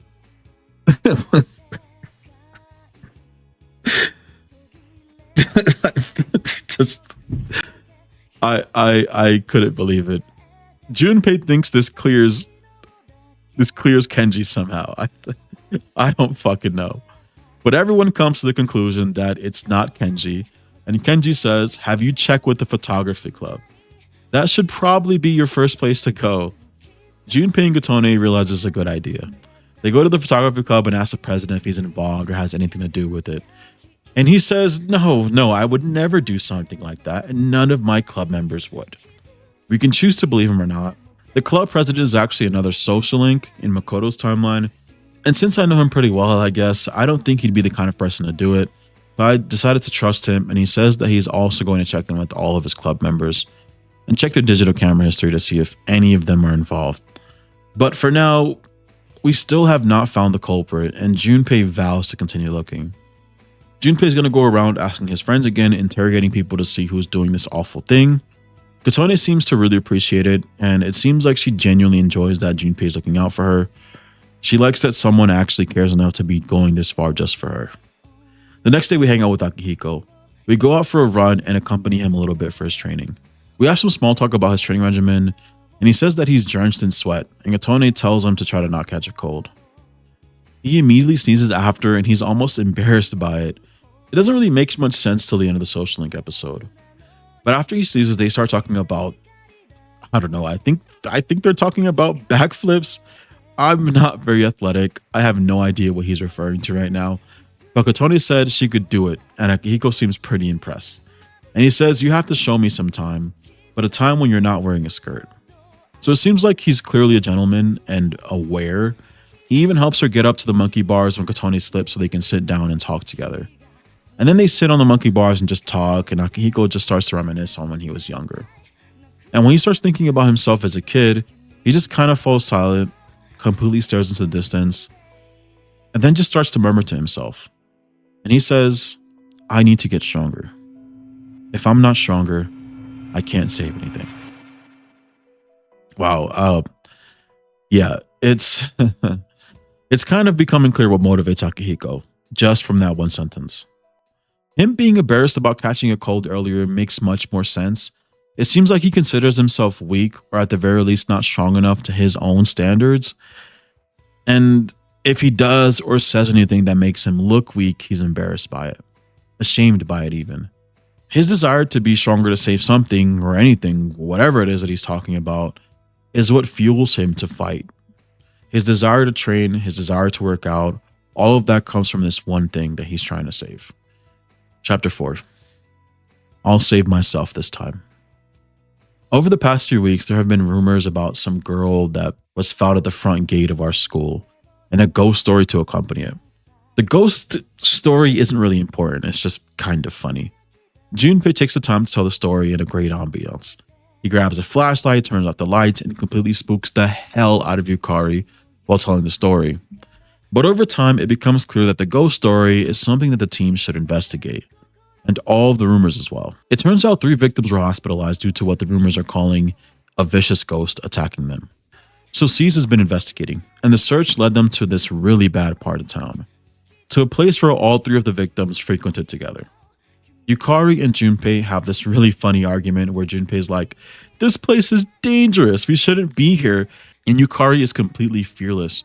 Junpei asks her, how in the hell are you terrified of ghosts, but not of this place?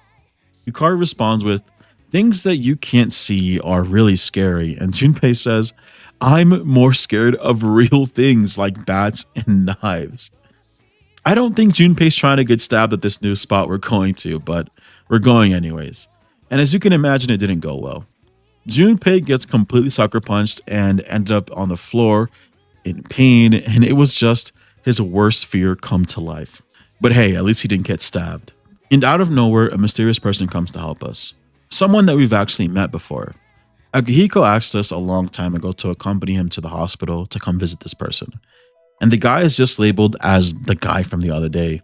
But he comes in, dodges all of the troublemakers' attacks, and just knocks these guys out without hesitation and almost effortlessly. He ends up saving us from what could have been a really terrible situation. Junpei gets up off the ground and says "Senpai," indicating to us that Junpei knows him, and he's probably a former student of Gekugan High. He introduces himself as Shinjiro, or Shinji for short. He asks us if Aki sent us. He has to be talking about Akihiko, and it seems like they're on really close terms because no one else calls him Aki, not even Mitsuru, who seems to be the person he's closest with in the group. Shinji then offers information on the ghost story we're investigating.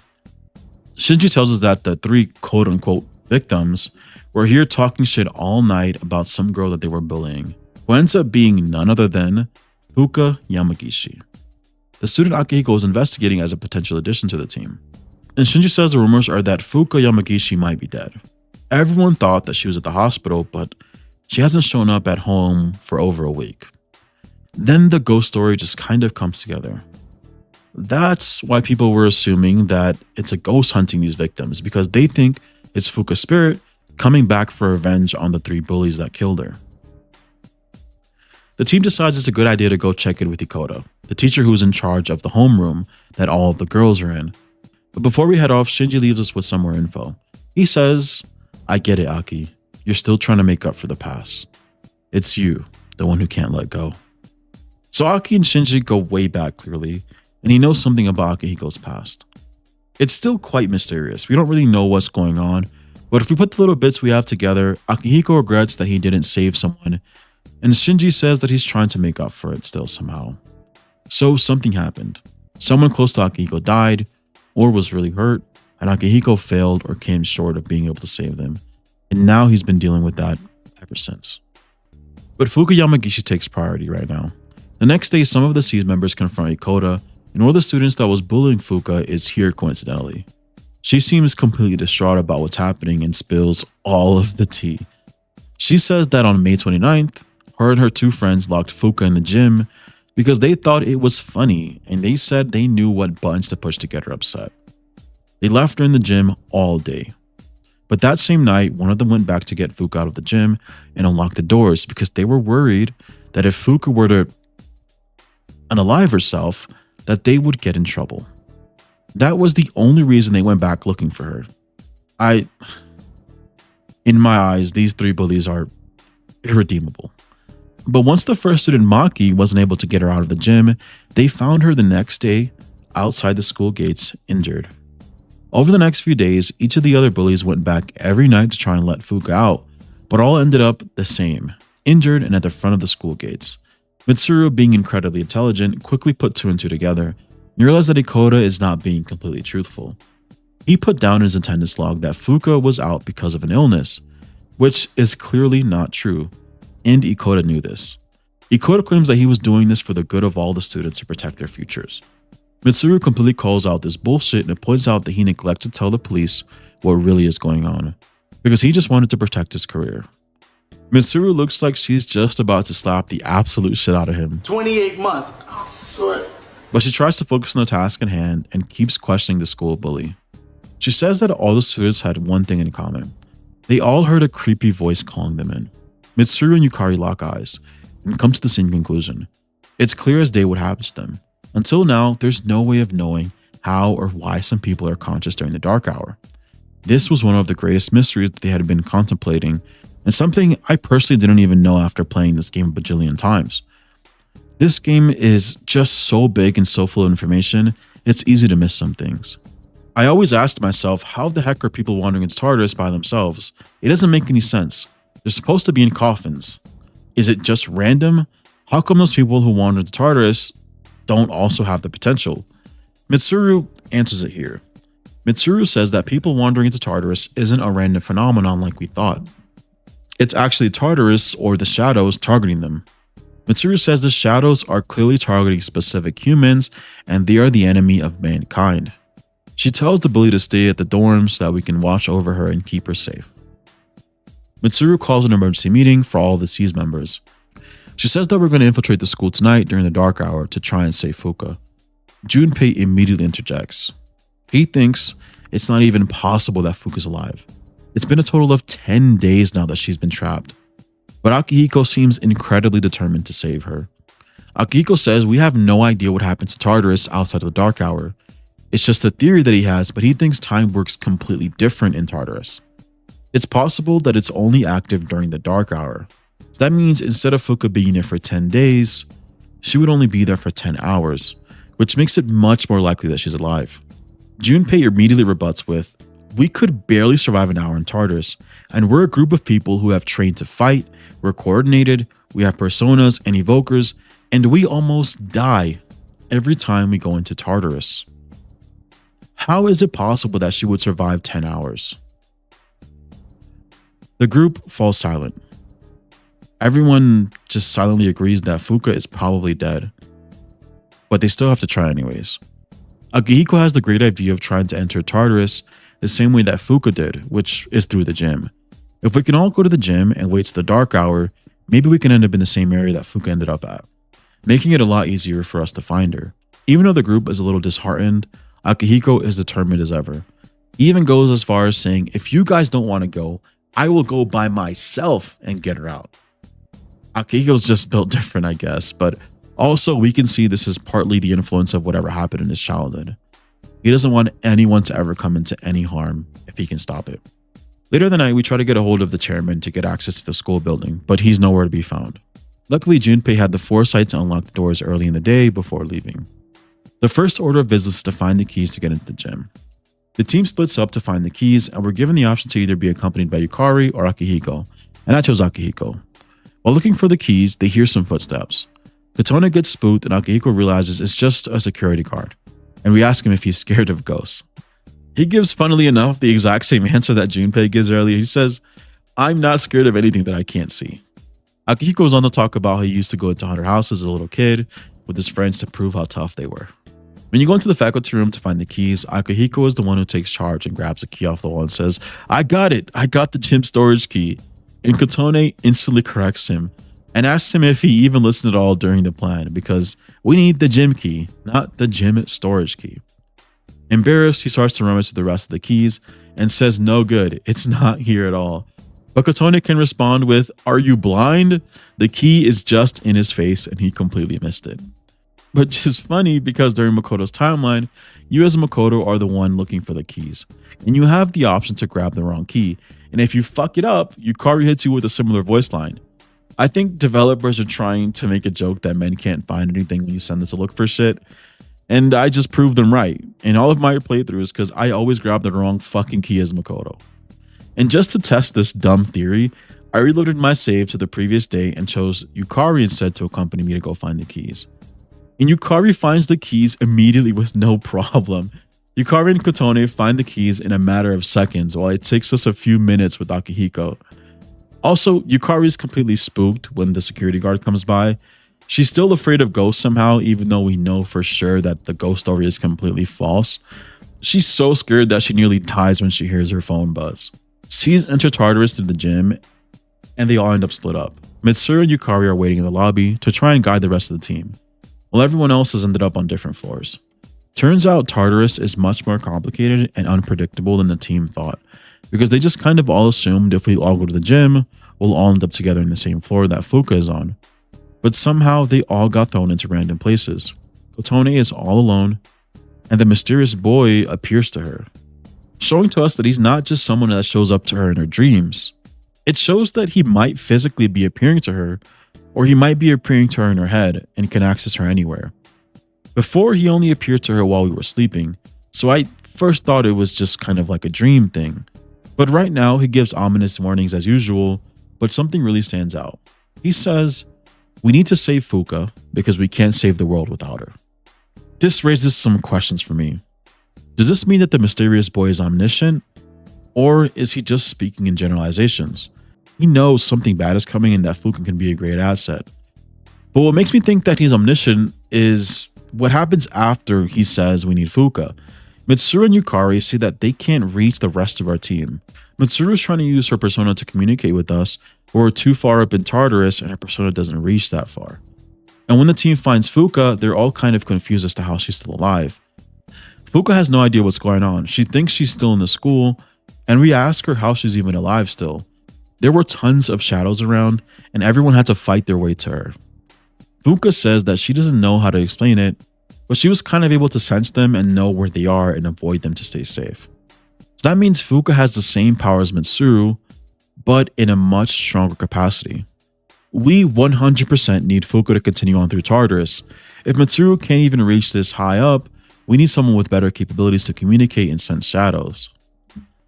What's fucking me up though is the mysterious boy knows this before we even find this out. So it's not just about him being able to see everything we're seeing or hearing everything we're hearing. The mysterious boy had knowledge of Fuka's ability before the cast found out. And he also knew that Mitsuru's power wouldn't be strong enough to continue going through Tartarus, but that Fuka's is.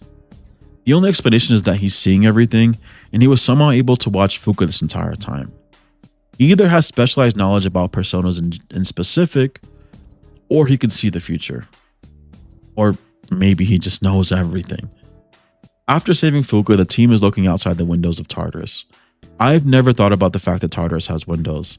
I played this game a lot, and it just doesn't seem real that Tartarus has windows, but it does. Like I see Tartarus all the time, the picture of it, and you see those like lights going up, and I know they're windows, but it just feels wrong to be inside of Tartarus looking out of a window. I don't know how to explain it. But the team notices how big and green the full moon is. Akihiko mentions that there's actually some research that shows the full moon changes how shadows and even humans act. The team quickly makes the connection that the last time they fought a big shadow, the priestess, was during the full moon. And when Akihiko and Mitsuru had an encounter with another dangerous shadow, it was the full moon before that. They realize that Mitsuru and Yukari are in danger, but they're not able to get a hold of them, so they rush to the bottom of Tartarus. And they are correct. There are two big dangerous shadows waiting for Seas. These are the next full moon shadow bosses that we'll need to fight, the Emperor and the Empress. Before we jump into the fight, a quick note here. My game soft locked every single time I came to start this fight, and I couldn't figure out which mod it was that was giving me issues. It took me quite a while to figure it out.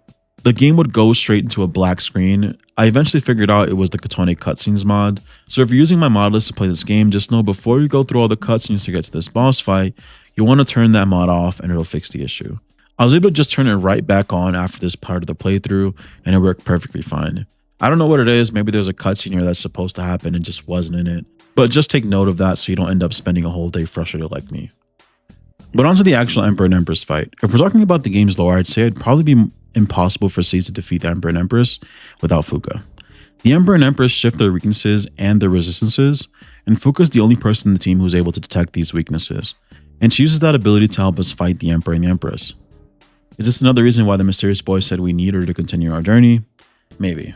This makes more sense because he seems to have knowledge about the full moon shadows, and that's what he's been mainly warning us about in all of his appearances. But the actual fight mechanics-wise is pretty straightforward. You start with having Fuka scan the weaknesses of the Empress and the Emperor, and then you target those weaknesses.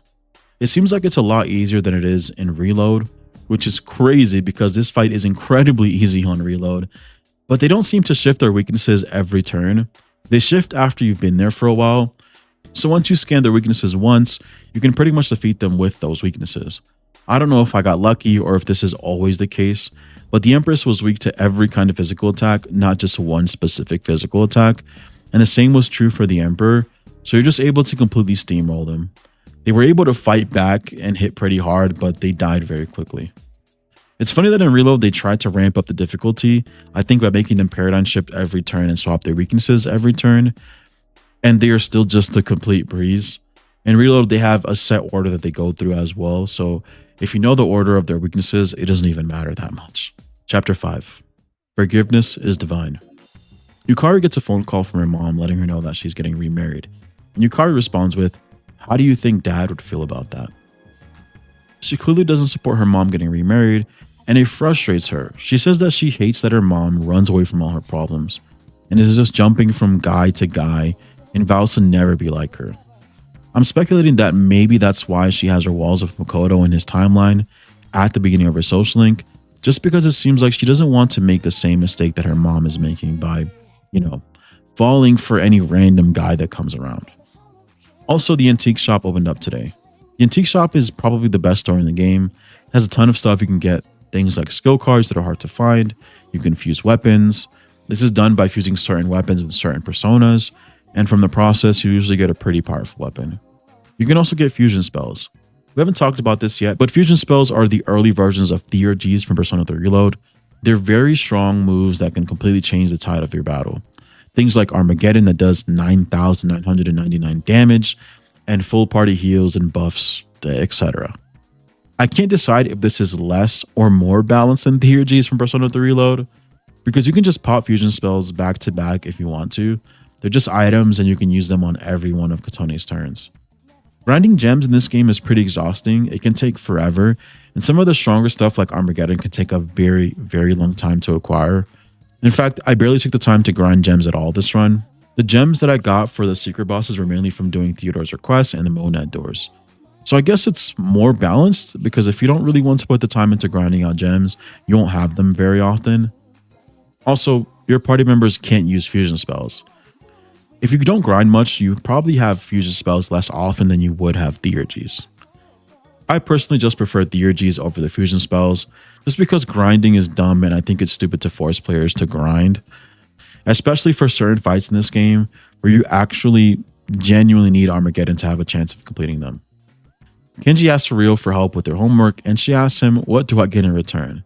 And he says, "My love." Rio follows up with, "Nobody wants that." Kenji just settles on giving her some ramen.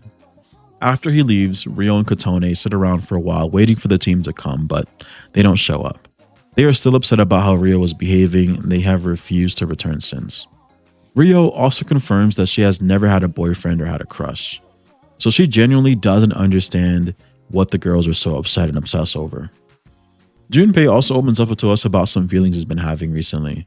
He says that lately he's been having a really hard time concentrating while doing things like homework and even stuff he enjoys, like watching TV and reading manga.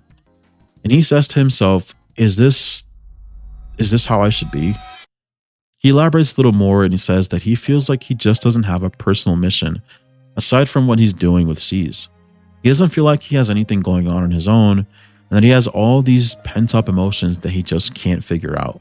Kotone reassures him and tells him that it's normal, and everyone deals with feelings like that. It seems like Junpei has a lot of inner turmoil going on. I imagine probably the biggest emotions that he's struggling with is likely anger and a feeling of maybe insecurity. The insecurity one is obvious by the way that he talks and how he thinks less of himself. I'm also thinking he might be angry because often when children are abused, the anger kind of gets bottled up and then has to be released at some point in the future. I think that when someone crosses your boundaries and does something terrible to you, it's natural for a person to be angry. The anger is a good thing. It helps you set your boundaries and helps you demonstrate to other people that you're not okay with what's happening, as well as protecting you from further harm.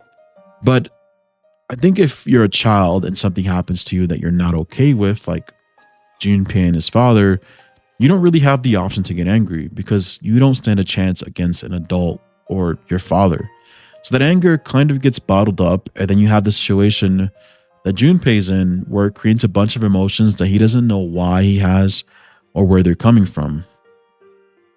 It's unfortunately a common thing amongst young men. Many people have a lot of pent-up anger, and this is exactly what Junpei's dealing with. And now that we understand that, maybe we could be a little more patient with him when he lashes out in the future or, acts like an asshole. Later that night, we officially welcome Fuka into C's. The chairman also lets us know that the 3 students, or the bullies, are all safe thanks to Fuka. Everyone is celebrating Fuka for her selflessness. Regardless of what 3 bullies did to her, she still, without hesitation, saved them from those shadows. And now it seems like she doesn't hold any grudges towards them and just wishes that they recover and are doing well.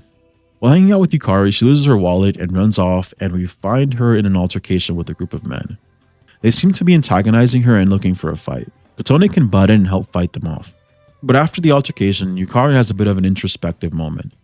She's upset that she needed help. She's upset that while she was dealing with them, she was wishing that someone would come to her rescue, and they reminded her of her mother. She doesn't want to be some helpless damsel in distress like her mom. She wants to be the complete opposite, and this totally devastated her. This is a stark difference from Makoto's timeline. When you choose to butt in and help her as Makoto, she doesn't have this introspective moment. Instead, she's very angry with Makoto himself. She's upset that you helped her. She feels like you're assuming that she's weak, and that she needed your help, and regardless of what you say, she'll be angry. But if you choose to say something really, really dumb, you'll even reverse her social link. She provides zero insight as to why she's upset, while on the other hand, since Kotone is female, she doesn't feel like she's being patronized or humiliated. It's really interesting that seeing the social links from both timelines, you can get a really good clear idea of what Yukari is actually feeling in this moment. Before Kotone goes to sleep, the mysterious boy appears to her again. He congratulates her on defeating another full moon shadow and asks if they can be friends. Kotone answers with yes, because well, why not? The mysterious boy reveals his name to be Pharos. Though this is really cool, it immediately brings up some questions. Pharos, if you didn't know, is one of the 7 ancient wonders.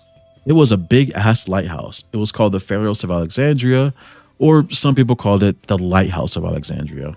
It's now in ruins, which is why it's one of the ancient wonders, but that makes you wonder, why did they make this character named Pharos? Is he a beacon of light for Kotone, or maybe does his name, being a lighthouse, signify that he sees all? Again, this is just a theory of mine after everything he said. This isn't the only example of Greek names in Persona 3 though. Almost all of C's personas have a name from Greek mythology, and even Tartarus is actually from Greek mythology. Tartarus is a place that Plato used to believe was a deep abyss that is used as a dungeon of torment and suffering for the wicked, and the prison for the Titans. Tartarus is the place where souls are judged after death and where the wicked receive divine punishment. This would mean that shadows would maybe only bring wicked people to Tartarus, or maybe people that shadows deemed as wicked. This is kind of reinforced by the 3 bullies having a terrible time in Tartarus, but it's not solid enough evidence because there's tons of what we assume to be innocent people that end up in Tartarus, like Fuka and even Maiko can end up in Tartarus and die there actually. So I'm not completely sold on that yet. This could mean that the names don't really have any huge correlation with Greek mythology, like Tartarus and Pharos, but it could just be the naming scheme they chose to go with. I do really want to explore this idea further, and I might make a video with just all the names of Persona 3 that are taken from Greek mythology and see if we can make some kind of connection between the two.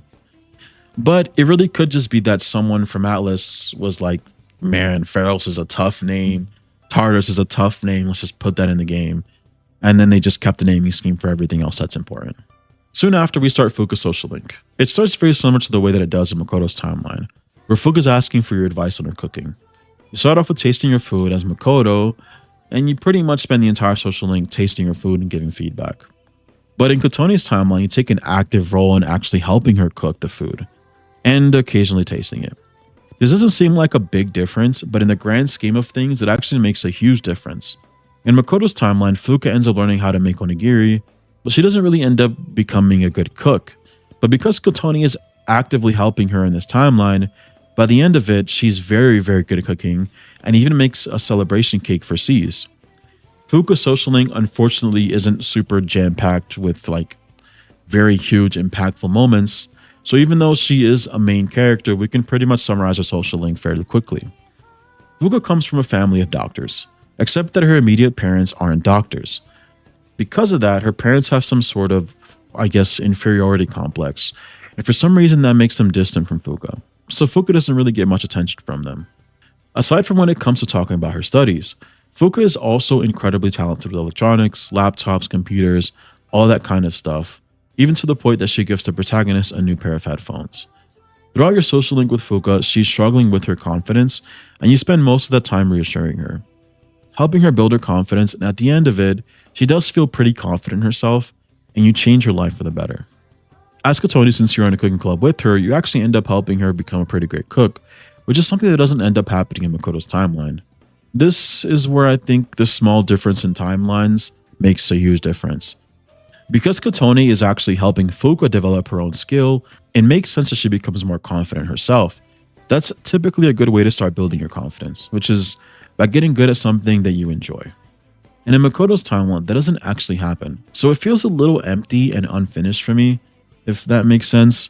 And because she's a better cook, she even has the opportunity to show up in Shinji's social link in one of the cooking sessions. And that really just wraps up her social link. It does leave one question though. Where does her lack of confidence come from? And why is she like this in the first place? Most likely, and this is usually the answer, it comes from her shitty parents. They only interact with her when it comes to grades, and I think that might leave her in a position where she feels like she's never enough. Her grades are never good enough. She feels like she has expectations that she could never meet, really decreasing her confidence. She's also the target of constant harassment and bullying from other students, as we've already seen with those 3 bullies that locked her in the gym. Lastly, she also has this sort of people-pleasing thing going on, where she's constantly looking for affirmation and asking if she's doing good enough for other people, which I think intensifies the lack of confidence. But by the end of her social link, through some good old-fashioned friend time and cooking sessions, that's all a thing of the past. And Fuka even becomes so confident in herself that she's even able to take on the cooking club by herself and manage it, which is a huge step for Fuka. Fuka really is an amazing character and many people's favorites. I wish that Alice would have maybe put in some more impactful moments in her social link that are memorable, kind of like those bombs that we've seen Yukari and Junpei drop in their other social links, but I really didn't find anything that impactful throughout her social link. It was all just kind of stuff that was inferred through small things that she says here and there. Yukari reveals to us that there's even more layers to the way that she was feeling. We thought we saw all of it, but not really. Yukari in the next social link asks if Kotone is upset about what happened, or if she's mad at her, and she asked her why she even stepped in the first place. Kotone responds because we're friends, duh, and Yukari's completely thrown back by this. She didn't expect that. She says that she's usually alone and doesn't really get along with people, and she doesn't realize how much Kotone really cared about her. She says that deep down, even though she was saying that she didn't need or want help, that she actually wished someone did. She wished that someone would care about her, that someone would treat her special and be there for her. She even goes as far to say that she wants someone to tell her, "Oh, you poor thing, you're doing great." So again, it's just a layer of emotions, right? Because if we're looking at her interaction earlier in both timelines, she's angry because she doesn't want to be like her mom. But she's also angry because her mom isn't providing that for her. The assurance, the ability to make her feel special, the affirming words, the being there for her. Her mom not providing all of that is why she was so angry. It's hard to get this full picture in Makoto's timeline. In Persona 3 Reload, it just kind of seems like she says, "My bad, I was overreacting. You were just trying to be there for me. I'm sorry I yelled at you." And then a little bit later, she just falls in love. Like, that's it. She just likes you. In Makoto's timeline, she's upset at first because she thinks that you're patronizing her, that you're calling her weak by stepping in and helping her. On the surface, she thinks that she's angry because she needed help, and she didn't want that. But what she's really angry about is that there's no one there for her, and no one is there to help her when things like this happen, when someone should be there, like her mother or her father, and that just makes her feel all alone. But when she has some time to reflect, she realizes that Makoto and Kotone both play that same part. They were both there. In Kotone's timeline, she realizes, man, you really are a true friend. Like, you were what I was looking for, and I shouldn't have gotten upset about that. It's the same with Makoto, except she never really acknowledges that or elaborates on it very much. When you put all of this knowledge together, it makes complete sense why she fell in love with him.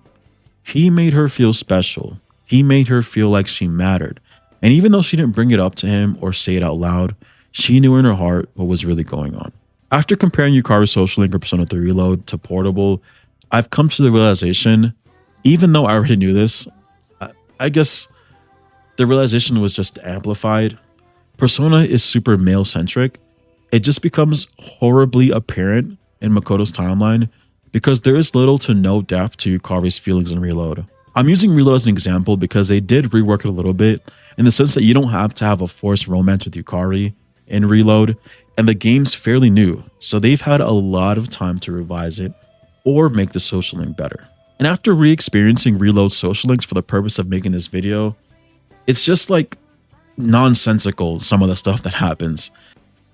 Like, most of the time, the girls in Reload fall in love with Makoto just because he's Makoto. There's nothing else to it. There's no rhyme or reason, when it would make sense for them to maybe elaborate like they did here with Yukari. That, you know, Yukari feels safe around Makoto. She feels like he makes her feel important. She matters, and none of that is really talked about in Reload. which is kind of crazy to me. It's like they want the player to experience Yukari falling in love with Makoto without him having to hear about the intricacies of her feelings. I don't know. I'm thinking about it. It just doesn't sit right with me. I might just be looking into things that aren't there, but for me, the difference is huge. Junpei's next social link is super eventful. A lot goes on this time around. First off, Kotone helps Junpei with some of his math homework, and Junpei seems to be really taking it serious. It seems like he's had some time to think since our last conversation with him, and he's trying to find something that matters to him.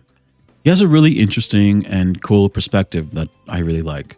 He says that he thinks math isn't going to be useful at all in the future, and that it doesn't really matter in the long run. But he says what he thinks matters the most is how you're actually spending your time. He says spending his time doing something that is improving him matters, even if he thinks that thing he's learning doesn't matter much at all. I really love this perspective, and it seems like he's found a solution to his issue. He was saying he doesn't really have anything important that he has going on his own, and his pent-up feelings make it difficult to figure out what he really wants. And just by taking it one step at a time and working on something that he just has in front of him, it does help him become more productive and start building towards something, even if he doesn't know if that's something that he wants. It's much better than just doing nothing and wallowing in your own sadness. He says that doing the math that he's so afraid to do, even if it doesn't really become useful, actually is helping him grow as a person. It's teaching him to not always do everything that just feels good.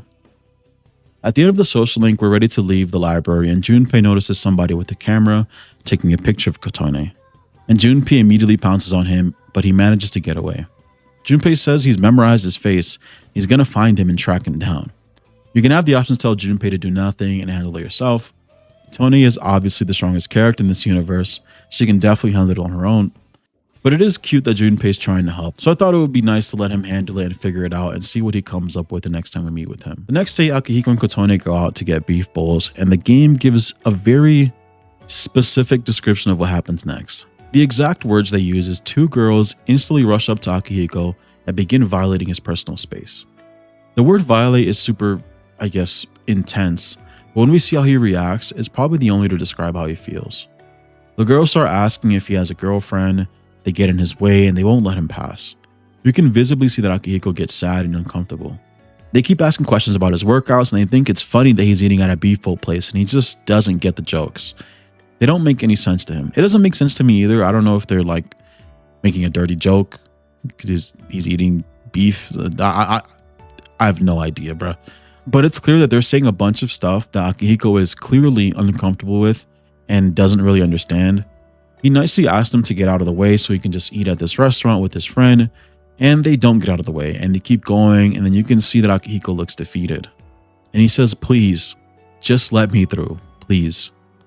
Kotone grabs Akihiko by the arm and says, let's go, and takes him away. The girls were very upset about this. After we sit down, Akihiko asks, do you think the girls wanted to have beef bowls too? He's clueless as to what's going on. He just knows that he was uncomfortable, and he kind of feels bad for not offering them to come along. You can reassure Akihiko and tell him they did not want beef bowls in the way that he thinks. I know it's not meant to be dirty, but it does sound funny. The game says that Akihiko seems to be completely incapable of recognizing female emotions and is embarrassed by this. He looks sad and says, I don't want to deal with this kind of thing. Clearly showing that he doesn't like the attention that the girls are giving him. He doesn't feel comfortable with anything that just happened. And then he says, I'm not strong enough to carry this entire burden. And the social link just ends. A dog named Koromaru shows up at the dorms. He's a dog whose owner was a priest that died in a car accident, and Koromaru has kind of been on his own ever since. He's often seen at the shrine visiting his owner, awaiting his return. The chairman also brings the group together for a meeting and presents some research that he has conducted. He realized that those big full moon shadows we've been fighting can be categorized into 12 categories. We fought the ones in category 1 through 4, which means we have about 8 left. That's 8 full moons we need to survive and 8 big shadows we need to defeat. The team seems a bit scared and worried about it. If you're curious as to what the command room recordings are like, this is one of the best ones. In the footage, you can see Mitsuru walking through the dorms and inspecting, and she finds Junpei's room and assumes that someone has broken in and kidnapped him. She calls the police and brings them in to help investigate what's happened to Junpei. But Junpei walks in and is like, what's going on? They thought something terrible happened to him, but he just went to the manga store.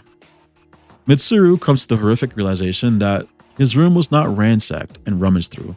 but that it was just messy like this all of the time. Mitsuru is completely embarrassed and realizes that this might be her privilege showing through the cracks. During the dark hour, we see something disturbing.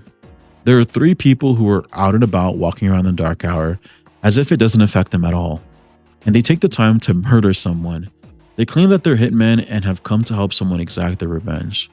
So they take this man out of his coffin, shoot him, and just go about their day. Apparently there are people who can walk around during the dark hour and just do whatever they want. That's awesomeness. We also get to meet President Tanaka. Tanaka is the guy who runs the Sunday shopping channel. He's this game's biggest scumbag. To even start his social link, you have to let him scam you. He says he'll take your money and give you a return on investment, and then he just asks for more and more money.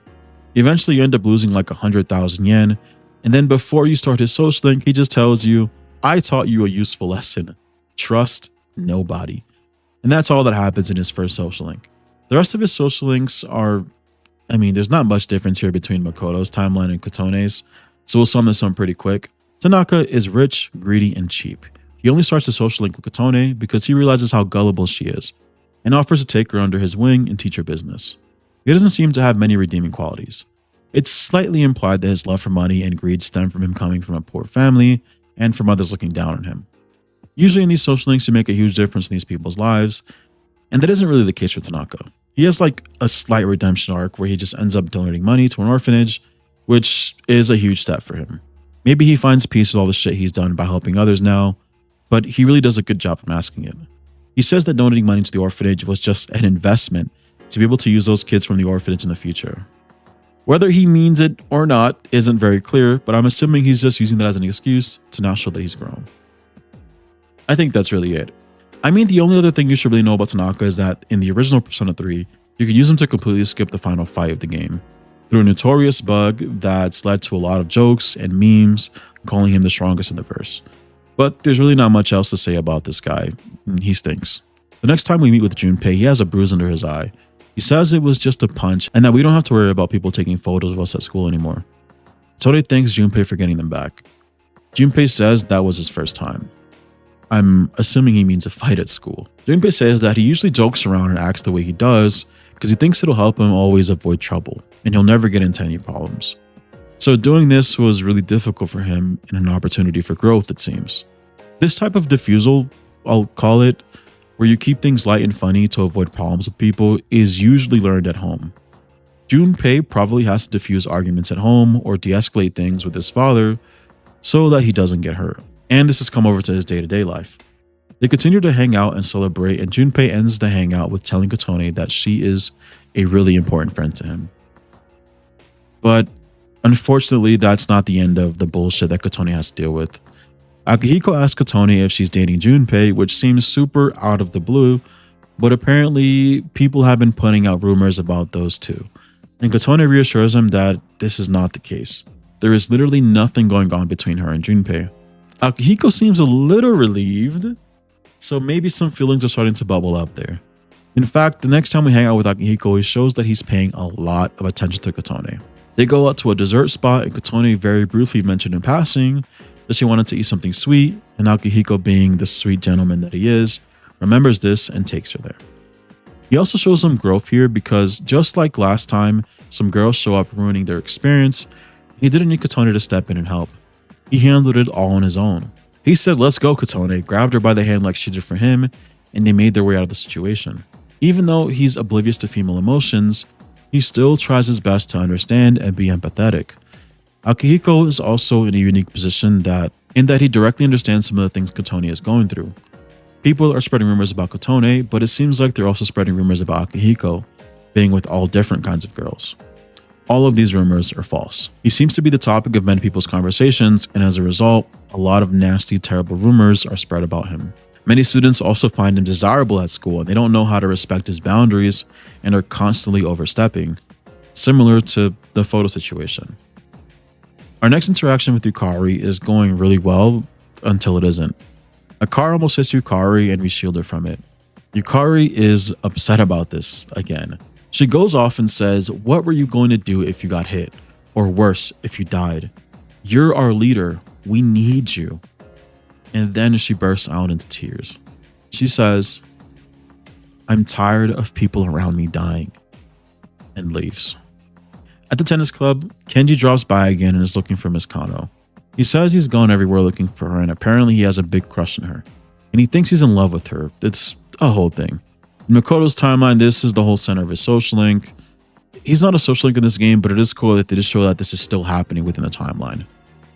This timeline seems to be almost a perfect mirror of Makoto's. Between Kotone and Ryo, they figure out that he has a crush on her. And he says that he's in love with Miss Kano. Kotone tries to look out for Kenji and tells him that the teacher is probably just using him. But Kenji shrugs it off and Ryo asks a very weird question. She asks, "How do you know that you're in love with her?" Kenji replies with, "There's never a reason. You just love people because you love them." Ryo decides to contemplate on this and stares off into the distance before we leave school for the day. We are finally at the end of Junpei's social link, and it seems like he has something really important to tell us. You can make a silly joke and ask him if he's going to confess his feelings. It's stupid because pretty much in any social link or Persona games, the end of their social link is where they confess their feelings, but Junpei is the only exception to this, and I think the writers are poking fun at that. What Junpei really wanted to do was give us the keychain. He says that he had bought this keychain to accompany the keys he received to his father's house. Since he was offered to move into the dorm, he never really had to use it and had it locked away. He didn't like that the key was a symbol of him running away from his problems, so he gives it to us. He says he's going to visit his dad and confront his problems. And if we hold on to the keys, it's like we're there with him throughout every step of the way. Holding onto this keychain for him gives him the strength that he needs to be able to see his father, and when he says this to us, he's visibly trembling. You can tell he's terrified to face him, but he wants to do it anyways. He ends a social link with telling Kotone that she can rely on him. He clearly has grown and says, "I'm not doing this for me. I'm not saying this because I want to still be the guy people can rely on. I'm saying this because you, Kotone, need to know that you don't have to do everything yourself."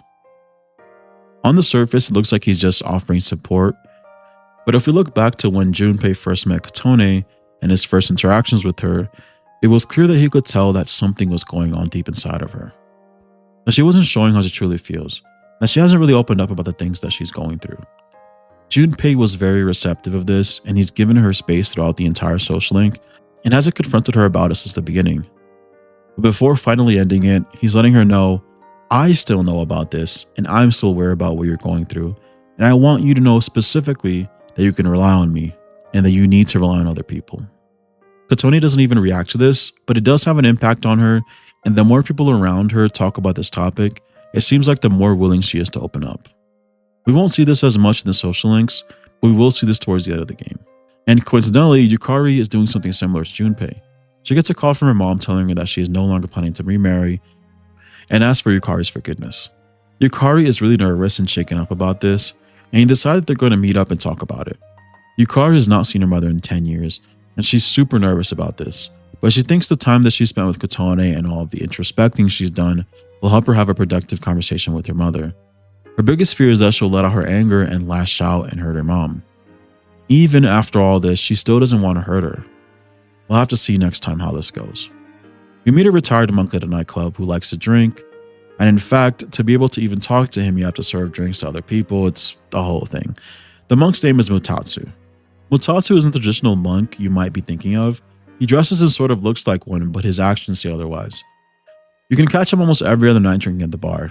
He says he became a monk because it's the family business, and he thought it would be an easy job that he wouldn't have to really do anything for. He's at the club drinking since his wife and son left him alone. He starts off the social link very rude and rugged. He even brushes off the protagonist the entire time, telling them, "Why are you here? Go away." But over time, his heart softens, and he starts to talk in a kinder manner, and genuinely starts to have concern for the protagonist. This isn't very different from Makoto's timeline, and eventually, once he maxes out his social link, he hires a private detective to find his wife and son. And he starts deciding to not run away from his family anymore and apologize to them. So he gets his happy ending. This kind of just seems like what maybe Tanaka's social link should have been like, where he actually starts to become a better person. I'm still having a hard time figuring out how his social link relates to the game's theme of death, as well as Tanaka, so if you have any insight, please, I'd love to hear about it. I also found this interesting piece of information. Mutatsu is a Buddhist given name, which literally means without achievement. So they just straight up labeled Mutatsu as a loser. Also, I just wanted to make this one thing clear since I didn't. Mutatsu isn't like Tanaka in the sense that he's just kind of like a scumbag. Mutatsu does have some belief in the Buddhist teachings that he follows. It seems like he's just lost his way, and by the end of the social link, he finds his way back home. Chapter 6. The Burden None of Us Deserve. The Inari Shrine works almost identical to how it does in Reload, except you can't just straight up choose the card you want to duplicate. You have to sit there and wait till the fox guesses what card it is that you want to duplicate. You have to sit there for a while telling it no until you get the card you want. It really makes you appreciate the quality of life stuff they've added in recent entries. Later on, we head to Tartarus and continue working on our Theodore quests. I haven't shown too much footage of us doing it because it's really all just mundane tasks. It's honestly the worst part about 100%ing this game. Most of the bad tasks are tasks where you have to grind certain enemies. So you have to go up and down Tartarus looking for the enemies.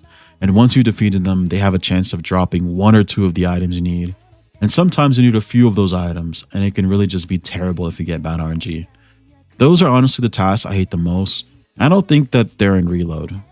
I think they replaced them or completely got rid of them. The only ones that are still in Reload are the ones where you have to collect medals from the treasure hands. Those aren't as bad as the other ones. I also really started to get the hang of combat. In this game, you have to grind way more than you do in Reload, which is why I think I was struggling so much. I also didn't know about the fact that you can change the XP multiplier at this point, so I was really just trying to brute force a way through the game without having to grind a ton.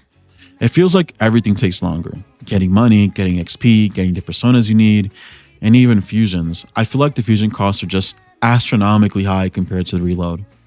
Getting gear and armor feels super expensive too in comparison. On top of that, to get skill cards, you usually have to level up personas to a certain level. Once they hit that level, they'll give you a skill card, and I actually really like this system. It incentivizes you to keep personas for a while and level them up, kind of like how you do in Pokemon, but eventually they all still just become fusion fodder. Regardless of how I feel about it though, this all makes for an experience that just feels like you're doing the same thing over and over and over again. But again, this might just be due to me playing on the highest difficulty and not adjusting that XP multiplier in my settings. I always hear people complain about Tartarus and how much they hate it, and I have always really liked Tartarus, but it's probably because I've never experienced this version of Tartarus. This version of Tartarus stinks. I also made the grind much worse on myself because I ended up doing Theodore's request 1 day late. On the guide that I'm using, you have to do everything last minute just to help you complete everything the game has to offer. But I messed up and did it 1 day late, and it was 1 day before the full moon. And for some reason, you can't go on a date with Theodore the day before the full moon. So I had a choice to either just press on and push through the playthrough, or try to reload my most recent save to be able to hang out with Theodore. The problem with me continuing is that if you miss one hangout, you miss all of the hangouts, and I really wanted to get all of it done in this video. I debated maybe just pulling some clips from online and using that instead, but I genuinely did want to 100% this game, so I had to go to my most recent save. I've been overriding my saves, and the last save I can go back to was on May 10th. We're on July 6th currently, so that is a lot of backtracking to do. And I did decide on just saying fuck it and redoing it all. It took a really long time. I ended up installing a mod manager just to help me speed through the fights so I don't have to redo everything. But it still took a while because I was still following my guide to a T to be able to complete the same social links in the same days and get 100% completion on my social stats. So it did set me back quite a bit and definitely put this video's release date further out, all because of one missed hangout with Theodore. So was the hangout with Theodore worth backtracking days worth of progress? Let's find out. Stairs. They're moving. I've heard of this. It's called an escalator, no? I shouldn't have any problem riding something like this. Should I?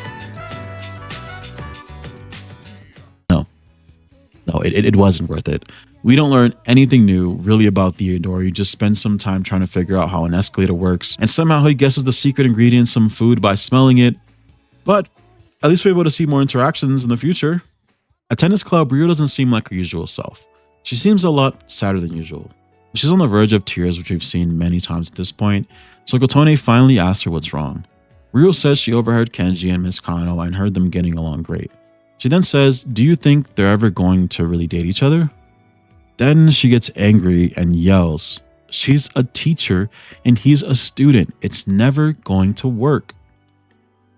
She's just toying with him. She's just using him. And then her anger slips away as if it was almost never there. And quietly she says, Why did he choose someone like her? And with tears in her eyes, she continues, Why wasn't it me? She finally cries and lets it all out. She's been holding on to this the entire time. Rio says, I didn't know I was such a nasty person. I've got these terrible feelings. I hate myself and I don't know what's wrong with me. Kotone helps her realize that she's like this because of her feelings for Kenji. Kotone comforts her and encourages her to tell Kenji about her feelings, but Rio seems reluctant since Kenji is known for only liking older women. This is finally the first time we get to see what's really going on inside of Rio's mind. And it's interesting because she didn't even know what was going on. She's been unusually hard on all of her club members, and she's been, angry and lashing out. And she's also talked about the fact that she has never dated anyone and doesn't relate to what other girls are going through. I don't think that she was necessarily lying. I think she genuinely had no idea what that was like and wasn't even able to recognize the feelings she was experiencing. She's angry. It seems like she's been angry this entire time with Kenji and with the teacher that Kenji is pursuing. And I think it's just manifested itself in the way that she's treated her fellow club members. And I think the thought of them going on dates and having fun probably hurt her and made her even more angry. That seems to be the trigger that caused her to be so harsh on everyone else. She was always on the verge of tears, and it seems like there was really nothing for her to be visibly upset about, but the whole time, I'm sure she was thinking of Kenji. The full moon comes, and Fuka is able to find exactly where the shadow is. Before, we used to get a general idea of where the full moon shadows are.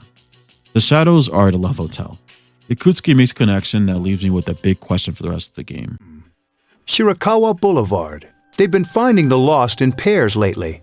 Now I understand why. In pairs? Huh. Oh, I get it. The people who have gotten lost recently during the dark hour have all disappeared in pairs. He made the connection, but he didn't really elaborate on it. So it brings up a few questions for me.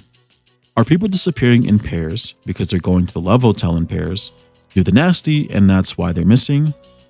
Is it the actual location itself? People are disappearing in pairs because people only go in pairs to the Love Hotel? Or is it that these two shadows are a couple and their MO for taking humans is that they choose couples, and that's why they can be found at the Love Hotel, because that's where you'll find couples. It would be interesting if each full moon shadow had a certain target they would go for based on that shadow's personality. I'll be paying really close attention to the people that disappeared during a month, and I'll be trying to see if I can find a connection between the people and the actual full moon shadow we fight that month. Mitsuru has already demonstrated to us that humans disappearing isn't random, and maybe the humans that are chosen aren't random either. But if I had to make a guess right now as to what Ikutsuki meant by that, I really couldn't. All we know for sure is that couples are disappearing. To be more accurate, people who are choosing to make love together are disappearing. Mitsuru follows up to Ikutsuki's statement with, oh, I get it, it's a Love Hotel. That's the obvious connection. But the real question is why couples? This is what I need to find out. Is it the location or is it an MO? And as much as I reread all the dialogue in this interaction, I could not find an answer to this. Hey, future me here, I didn't find the answers to this when I completed this playthrough, but after the fact, I started to research and I'll be putting some theories together. It'll all be included in the supercut version of this video. This video will be split into a few parts to make it easily accessible and digestible, but I'll also put all the parts together in one big video, and at the end of the supercut video, I added some extra lore and theories for people rewatching it. I'll be discussing it there. If you're watching the supercut version already, there will be a timestamp you can go to where I discuss this theory, but if you're watching the initial release, I'm dropping the rest very soon. Don't worry. But back to the gameplay. We assemble our party and head to the Love Hotel. We have to fight our way up to the first boss, the Hierophant. I do like that this is very old school. The Love Hotel is actually its own little dungeon that you have to fight through and make your way to the top. They removed this in Reload. It's just a regular old building and you just walk up to the boss fights. I really like this old style better, but it can make the game a little bit harder because you have to manage your resources and possibly use some of your items before going into the boss fight. The Hierophant's fight was surprisingly easy. The Hierophant's issue is that he hits extremely hard and loves to use Mazionga, which is pretty fucked up because they force you to bring Yukari into this fight, and she's weak to lightning, so you're always going to have that issue during the fight. But that's nothing Tarunda can't fix. This will lower the Hierophant's attack so he doesn't hit as hard as he usually does. The biggest challenge for me is actually keeping track of when the debuffs and buffs are about to wear off, because in this game, you can't just reapply them whenever you want. You have to wait until the debuff is completely off of the target before being able to reapply it. This means usually a boss will be able to get a free hit in with their attacks not being debuffed. But as long as you keep his attack lowered, you can spam Getsue and get the win. Getsue is a physical move whose damage increases during full moons. And it's beautiful that even in this game, it's still reliable and it's still broken and that has never changed. After defeating him, something weird happens. The door shut in the room and we can't escape. The only way out was to interact with this mirror, and when we interact with the mirror, we're greeted with the shower scene of Akihiko. It's really interesting that they changed this and flipped it around. The Kotone cutscene mod even includes this scene. In Makoto's timeline, Yukari is the one that can be found in the shower instead. While Akihiko is showering, Kotone hears a voice calling to her, in her head telling her to embrace her inner desire, to walk in on Akihiko and be a fucking weirdo. But you can resist it and you fight back the urge. After you do that, he walks out of the shower and says, "Oh, it's your turn," but then realizes, wait, what the hell is actually going on here? He gets dressed immediately, the team calls out for us, and we head out to meet with them. It seems like Akihiko was in some kind of trance. He wasn't even aware of what he was doing until you choose to fight back the voices in your head. This makes me wonder if this is what the lost persons hear before vanishing into Tartarus. If that's the case, it probably didn't affect Akihiko and Kotone as strongly since they have the power of personas and have stronger mental fortitude than most. There's one more boss shadow we have to fight in the hotel, but the door to them is sealed. We have to run around looking for mirrors that are different than the rest.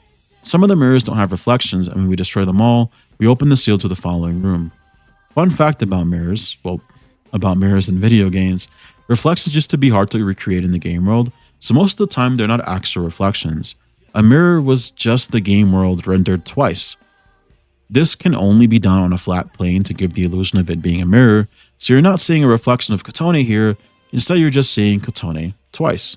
But nowadays, real reflections are possible with ray tracing and other super advanced techniques. The Lover's boss is very similar to the Hierophant. They use fire attacks instead of lightning attacks, and have a bunch of moves that can inflict charm on a party member. The Hierophant used fear far less often than the Lover's inflicts charm though, so we did have to be on top of that. The Lover also seems to have much more health and took forever to kill. As long as you don't bring Mitsuru here, you should be fine. It is tempting to bring Mitsuru because you just unlock her the same month you go into this fight, but her fire weakness makes her a huge liability. So don't bring her, prepare for the fight with a bunch of items to remove charm, or have that ability in your persona roster already. It was kind of annoying to get because unlike Reload where there are 2 moves that cover pretty much all the elements you're going to be inflicted with, the moves here are instead separated into a bunch of different categories. There's a specific skill to remove poison, there's a specific skill to remove charm, specific skills to remove enrage, and it's just kind of a hassle to get all of these. You have to grind out different fusions or pull some specific personas from shuffle time, but later on you can get Amrita that will pretty much heal everything. As long as you follow these tips, you should be able to defeat the Lovers pretty easily like I did here. Earlier this month, Yukari asked Fuka to look into something very discreetly since Yukari had some suspicions about Mitsuru and Ikutsuki. She feels they're hiding something and Fuka lets Yukari know that she's made some progress on it. They're going to meet later on to discuss it. Then Junpei has his mandatory post-full moon whining session and says, "Hey Kotone, why are you trying so hard?" And Kotone just brushes it off and says she's not, and then Junpei just drops it. It feels a little weird because we've already maxed out his social link, so this doesn't really correlate with how he is with us now, but it is what it is. Yukari calls Junpei out on his bullshit and asks him if he's going to throw another fit just because she's leader. And Junpei is mad. He marches off angrily. The hitmen from earlier are also watching Seas, and they make some kind of ominous illusion that they're going to try to meet up with Kotone soon. Back in regular school life, Sayori says something very alarming. A boy asks her out on a date and she readily agrees, but when Kotone asks her if she's excited and if she knows him, she says she doesn't really know him at all, but if he wants to go on a date, then I'll go. Kotone immediately tells her to stand up for herself. It's insane to go on a date with someone you don't know or don't even like. Sayori responds with, "If there's someone willing to take the lead, I'll gladly follow. I don't need someone, I just want to be needed by someone. If I can find someone else who needs me, I'd love that person with every fiber in my being." If I was Kotone and I heard a friend of mine say something like that, I would be really, really worried. That kind of thinking can be very scary and dangerous and makes it really easy for people to take advantage of you. She seems like she doesn't really care much for herself. Maybe she has low self-esteem or just has no regard for her own well-being. It sounds like her perception of her own value comes from others and the value that they assign to her. I don't know, that's a super scary thing to hear someone say, and maybe we'll find out more about where her head is at and why she thinks like that. But just from that alone, this social link is definitely going to escalate to something crazy that I'm not ready for. We then went out to eat with Akihiko, and some kid was making a loud commotion to the point where Katone's ear started to hurt. But Akihiko didn't even notice it. Then, almost seemingly out of nowhere, Akihiko asked if we think that he's strange. Katone takes the time to compliment him playfully, and Akihiko says that people have been calling him strange recently. He has tough skin, so anyone insulting him or belittling him doesn't typically bother him. But this time it was different. Because when he was a child, people would also call him strange, and they would say that he was strange because he had no parents. It hurt him deeply because it's not something he has control over or can change, and he says that he spent a large portion of his life trying to prove those people wrong. He says that he lived in an orphanage, which already explains why he was completely unbothered by that children screaming his lungs out. He likely heard children crying and screaming all day for most of his life. He says that he was in an orphanage with his sister, but that she's long gone now. And he felt comfortable talking about this with us since he knows that Katone is also an orphan. He doesn't give us much more than that. But from what we've heard about him and what we already know, he likely lost his sister, and that is what he's fighting so hard to overcome. His desire to save everyone and not letting anyone get hurt likely comes from something that happened to his sister. Later that week, Yukari and Fuka finish their secret investigation and bring their findings to the group. Yukari brings up that there was a big explosion many years ago, and that no students died from it, but that many of the students were marked absent. She found out that those students collapsed suddenly and had to be hospitalized, just like the 3 bullies we encountered recently. So it has to be linked to Tartarus and the Dark Hour. She calls Mitsuru out and straight up says, "You know something. You said you have no idea how this all started, but this is a clear and obvious link." And to make things worse, the Kirijo group built the high school. The Kirijo group is the company Mitsuru's family owns, and it's how her family is so well off. Mitsuru was put into a corner, and Ikutsuki tells her that it's alright. It's not her fault. Pause. That shows us 2 things. 1. He knows everything that Mitsuru knows, and he's also been hiding it from us. And 2, that he's pretty much giving her the go-ahead to say whatever she wants here. So even though Mitsuru has been hiding this from us, we can reasonably assume that what she says here is the truth. Before we jump into what she says, I want to point out that she saw history repeat itself recently. When she called out Ikoto for marking the students absent even though they were in the hospital, she knew exactly what was going on. This was the exact same trick the Kirijo group used 10 years ago. I attributed this to Mitsuru being very perceptive and intelligent earlier. It seems like she put everything together very quickly on her own, but she was really just recognizing a pattern she had already seen. Mitsuru goes on with her explanation. She says that shadows are extremely powerful beings, that they even have the ability to change space and time, and then asks a crazy-ass question. She asked, what if we could harness that ability and use it for the betterment of mankind? Excuse me. What the fuck? On many occasions, Mitsuru has called shadows pure evil in various different ways. She has even gone as far as to say that shadows are the enemy of mankind. What you mean if we could have their ability?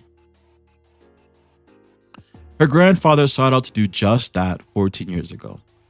He gathered the brightest and smartest scientists he could find and collected as many shadows as he possibly could over the course of many years.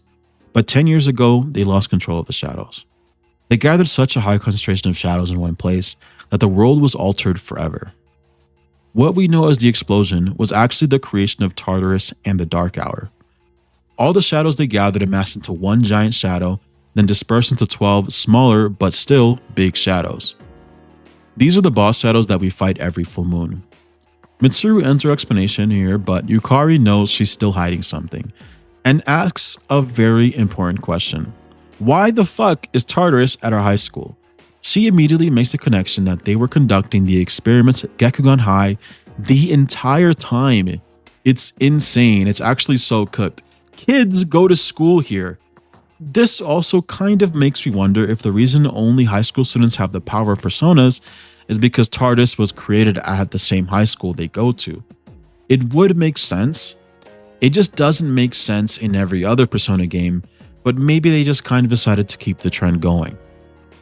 Mitsuru says Tatsumi Port is a highly populated area, and the Kirijo group has a lot of influence here, so it was the best location. Yukari is upset and says that Mitsuru has just been using us to clean her family business's mess. This has never been about the greater good, but about protecting some very evil and wealthy people. As usual.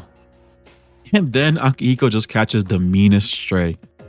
You knew, too, didn't you, Senpai? They've just been using us. Or do you not care as long as you get to fight? I never said anything like that. I have my reasons. Nelly fucked 50. I'm like, what did he say fuck me for? Nelly fucked your first baby mama, Melissa. The team is in shambles and everyone's upset. It's just chaos at this point, so Ikutsuki butts in. Even though he's the chairman, he rarely ever butts in to see his problems and conversations. But he says here that before Yukari started this conversation, he had a piece of information that he wanted to share with everyone. He says he learned that if we can defeat all the full moon shadows, the dark hour will disappear and everyone will be safe. He says that everyone here has been given a burden that they do not deserve, a burden that is not their own. The people who did all of those terrible things and caused the dark hour to appear have all passed, and Mitsuru is carrying that burden, even though she has nothing to do with it. Everyone else here has the same problem. This isn't their issue. They didn't cause any of this, but everyone has been given the power to do something about it. The personas aren't a gift, but rather a burden that every member of SEES feels. The burden is something that they all understand and can bond over. It's what's keeping them together at this point. After Ikutsuki said this, it dawned on me that this is probably the biggest theme in this game aside from death and change. I think this is what I've been missing. There's some social links in this game that I have not been able to figure out how they fit into the theme of death and change. But it's because I was missing this last piece. Every social link in this game and all the major characters are all given a burden that they are not ready for or don't deserve. And even though they aren't ready for it or they don't deserve it, it doesn't change the fact that they still have it. Kotone, Akihiko, and Yukari carry the burden of being orphans. Maiko has the burden of her parents getting divorced. The monk has been given the burden of being a monk because his family passed on profession, even though he didn't really want it. And I can go on for every single character. The idea of having a burden is really intertwined with the theme of death. We are all burdened with the reality that we will all eventually die, and it's something that seems unfair to have to deal with. The moment that you're born, it's a reality you have to accept. And I think because it's such a heavy burden, we tend to shield children and people we love from that reality. No one wants to talk about death until you absolutely have to, because it's a hard thing to have to accept. And I think this game's theme of death and change, and now burden that I'm throwing in there, aims to help us come to terms with that and understand it a bit more. Memento Mori, the realization that you will one day die. When people talk about this exact phrase, it's usually used in a positive way. And I think that this game's goal and them using this exact phrase, Memento Mori, in many of the game's artwork portrays that. Telling someone, yo, you're gonna die one day sounds pretty negative, right? But I don't think that's this game's goal. I think highlighting this is, meant to make you a little sad that you will lose everything at some point in your life, but also to help you cherish what you already have. The moment you acknowledge that something very precious to you can be taken from you, it becomes very important to not hold on to that as long as you can, but to enjoy it and appreciate it for as long as you can. I say enjoy it rather than holding on to it because these two are often confused with each other. When you realize you might lose something, your first reaction is to try to stop it from leaving, but you can't. That's the truth, unfortunately. Whether it be someone you love passing away or getting an illness, that is completely out of your control. Holding on doesn't work. Holding on comes with the idea that you can keep something from leaving. You can't stop your hairs from turning gray. You can't stop yourself from losing someone important to you. And I think that is the knee-jerk reaction when you realize something is leaving or drifting from you. The immediate reaction is to pull it in. Trying to stop the inevitable isn't healthy because it's not something you can do. It's not something you have control over. Acknowledging Memento Mori is not about trying to stop the inevitable. It's about trying to appreciate the time you have before the inevitable. It could be anything, whether that be your childhood, your friend, your school life, your health, your youth, your hair, your partner, the first season of Marvel Rivals, the first time you watched Naruto, a dumb YouTube video that no one is going to watch. Whatever it is you have right now that you like, that is important to you. No matter how little it matters to other people, it's important to appreciate it to the absolute fullest. Because you never know when you're not going to have it again. And to me, that's what I think this game's theme is. Sure, there's a lot more to go over, and there's so much left to this game, but I've played this game enough to understand that this is the one thing you can take from Persona 3. Appreciate and love everyone and everything you have, because no matter what, at some point, you will lose it. I think that's a good place to end this. I also want to throw this in before I forget. I just realized that Kotone has a 22 on her head with hairpins. I've been looking at her forever and I'm just now noticing this. But this will be the end of part 1 of the complete Persona 3 Portable experience. The next one will be coming very soon. I know some of you may be disappointed, but this video is very long and it's taking a super long time to make. Some of y'all mentioned that it's hard to focus on videos longer than 3 hours, and I want my content to be accessible to everyone. It's already been 6 months since my last drop, and I want to put something out there so I'm not dropping once a year. But part 2 will be coming soon, and then after part 2, we will have the full release with all of my extras and theories. Since you're here, and I appreciate you being here, I'm going to give you a sneak peek into what we actually will be discussing in the extras on the full final video. Some of these are fun, and some of these are like really deep lore stuff that I've been trying to find answers for and have been doing a ton of research for. The first one that I want to go over, which is kind of silly, we're going to be talking about Kotone's canon love interest. There isn't usually a canon love interest, but it's fun to guess. We'll be talking a little bit about that and what I think it is, and analyzing tons of dialogue from different characters. We're going to be talking about the theories I have about Kotone and Makoto's timeline and the origin of it. We're going to talk a little bit more about how Kotone and Makoto's growth compare to each other. We're going to speculate on the Greek theme going on in Persona 3. And the last and my favorite one is we're going to talk about how the hell are people chosen to go missing. That one's probably the most mind-blowing one that I've been working on, and I've been going down a huge rabbit hole to find answers for. There will likely be more added to this list, and it will be a huge section at the end of the full video when it drops. So even if you watch this one and you watch the second part, you at least will want to watch the last hour or so of the full one when it drops, because it will have a ton of awesome stuff that isn't in these other videos. Anyways, it's been great having you. I'm Eldian Devil. You're worthy. You're beautiful. And I will catch you in the next one.